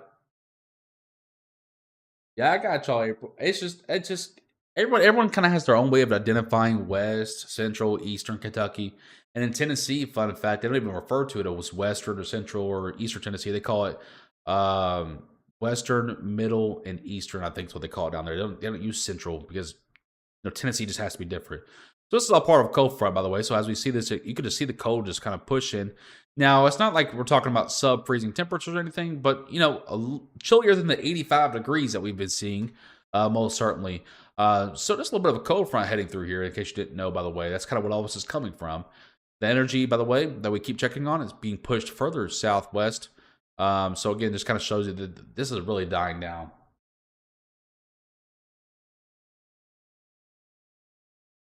Yeah, I hate the buzzing sound. I just hate the buzzing sound. Like, I don't get scared of bees. I don't get scared. Now, I do get scared of spiders. I don't like spiders. I don't get scared. I just don't like the way they look, especially the real furry ones. I don't like those things. Makes me want to throw up. Okay, I hate them. But I can do I'm not a big like bug phobia person. You know, I could do them. I just hate the sounds they make. It's creepy. I just hate the sounds they make. Does that make sense? And is anyone else like that too? Where you're not really scared of bugs, you just don't like the sound they make. I just don't like that.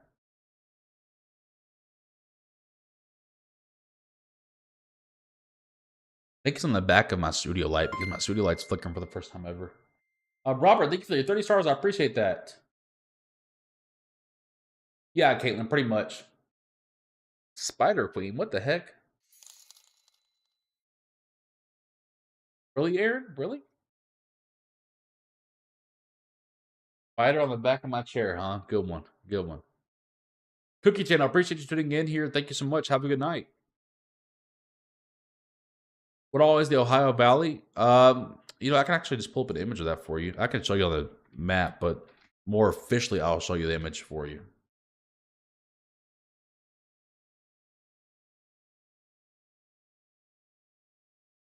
So this is the Ohio Valley. Pretty much covers all of Kentucky, in case you didn't know.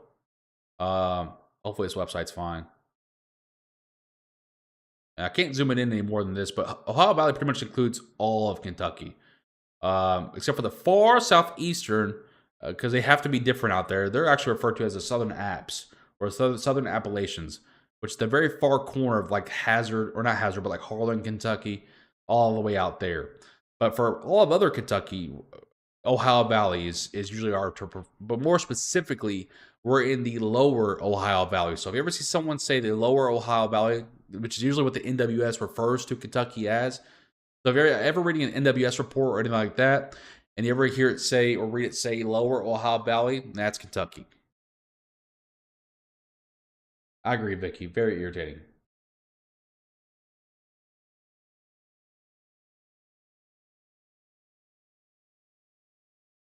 Oh, I know, Dallas. I measured 63 on the radar here a little bit ago. I'm glad y'all are okay up there. Yeah, I can't do spiders, Ivy. I can't do spiders.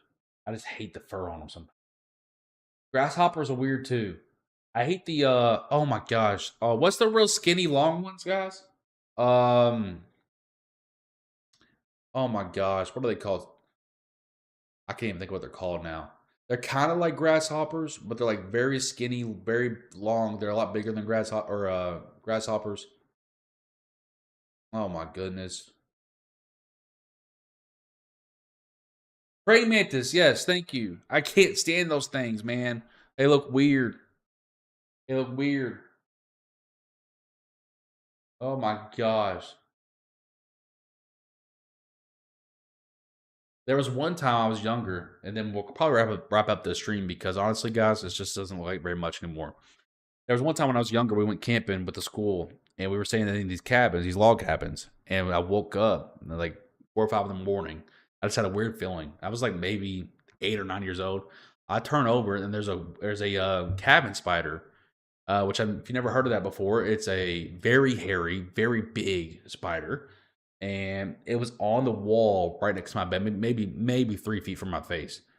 I screamed so loud.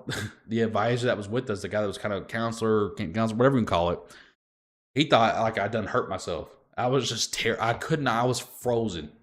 I could not move. I could not move. No, they're weird. They're weird looking, but a lot of insects are actually good for our environment. So I try not to kill them if I can help it. But my rule of thumb is if you come in my house, you're getting killed. You know what I mean? You know what I mean? Now, if I'm outside and you're bugging with me, I'm in your area. I can't do nothing about it. Unless like I'm about to get bit by a snake or something. But if you're in the house, you're fair game. That you're keeping an eye on, it's coming towards Morgantown. Yeah, but I mean, honestly, it looks like it's more so. Check on it one more time here. I mean, even that's turning into a massive rain shower. So it looks like the hardest of it is over here toward Evansville, and it's not even doing anything. It's just heavy rain. So genuinely, guys, this looks like one massive rain shower. Because why not? I feel like it's been raining a ton. I think we're in the top 10 for rainiest Aprils, just because we had that 4 to 5 inches last week. So this is not going to help it at all. Yeah, I know. That's why I feel like I'm a big believer of karma, so I really try not to take out any insects if I can really help it. Um, Like for some reason in our house specifically, I don't know if it's because we live near a bunch of woods. I'm not sure the science or bug science behind it. But we have a lot of stink bugs that come through here. I'm not sure how we attract them or whatever it might be. I've lived in this house since 2011. I've never seen a stink bug in here before, but the last 16 months or so, we've had a record amount of stink bugs in this house, and I'm not really sure what we're doing wrong. Uh, but like those, since they're not harmful to me, they just stink. I just relocate them. I don't kill them. It's like if something's not harmful to me, but inside the house still, I still don't kill them. I just relocate them. But yeah, if a spider's in the house, bro, it's done. It's done. Yeah, Megan. The good news is the Ohio River was projected to recede by about 4 feet, I believe, by tomorrow morning. Now, obviously, this rain will not allow it to be the full 4 feet, but still, it still should recede quite a bit. Yeah, I'm the same way. I'd rather deal with spiders than bees because bees are kind of unpredictable. You're supposed to stand still whenever one comes near you, but still sometimes they can just be like, I feel like bees just have an attitude. You know what I mean? You know what I mean? I just feel like bees just have an attitude. Anyone else feel like that? I feel like bees just have an attitude when it comes to like everything. Like they just feel like they own the place. You know what I mean? Which they are very important to our environment. They create photosynthesis and stuff. So they're very important to our environment. So they pollinate. Um, so they're good, but they just feel like they own the place. They just feel like they got an attitude. Now honeybees are chill, but those big bumblebees, man, and those like hornets and what they I feel like they got an attitude, man. Good night, Ice. Red wasp, yeah. I don't think stink bugs bite. Well, at least I've never had one try to bite me. But they stink when they spray, man. There you go, Judy. Yeah, hornets are big around here too. So in my yard specifically, hornets. Uh, we got a couple big bumblebees, which I know are pretty harmless. Um, I think anyway. Don't quote me on that. I'm not a bug person. Deborah, appreciate that. Thanks so much. Thank you.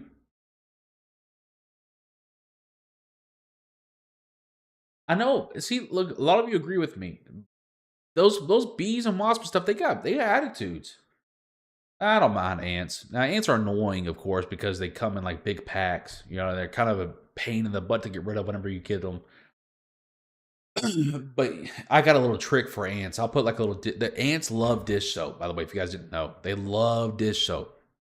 So what we do if we ever get an ant breakout, like a real big ant breakout, which happens from time to time to everybody. If you ever get a big ant breakout, something I found that works. Everyone's got their own thing. Like some people use honey because ants love sweet stuff, and for some reason, Dawn dish soap is really sweet to them. So what we do is we get the ant bait traps, of course, but we'll put a little dab of dish soap just right there on the counter, and we'll set the ant bait trap on top of that, and boom,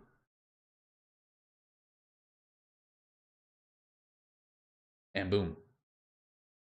Yeah, Katie, we're just kind of filling some time here. I mean, now I'm kind of the point where we're probably going to get off soon, honestly, just because, like, genuinely, guys, this thing's not really performing, which is fine by me because I'm gas.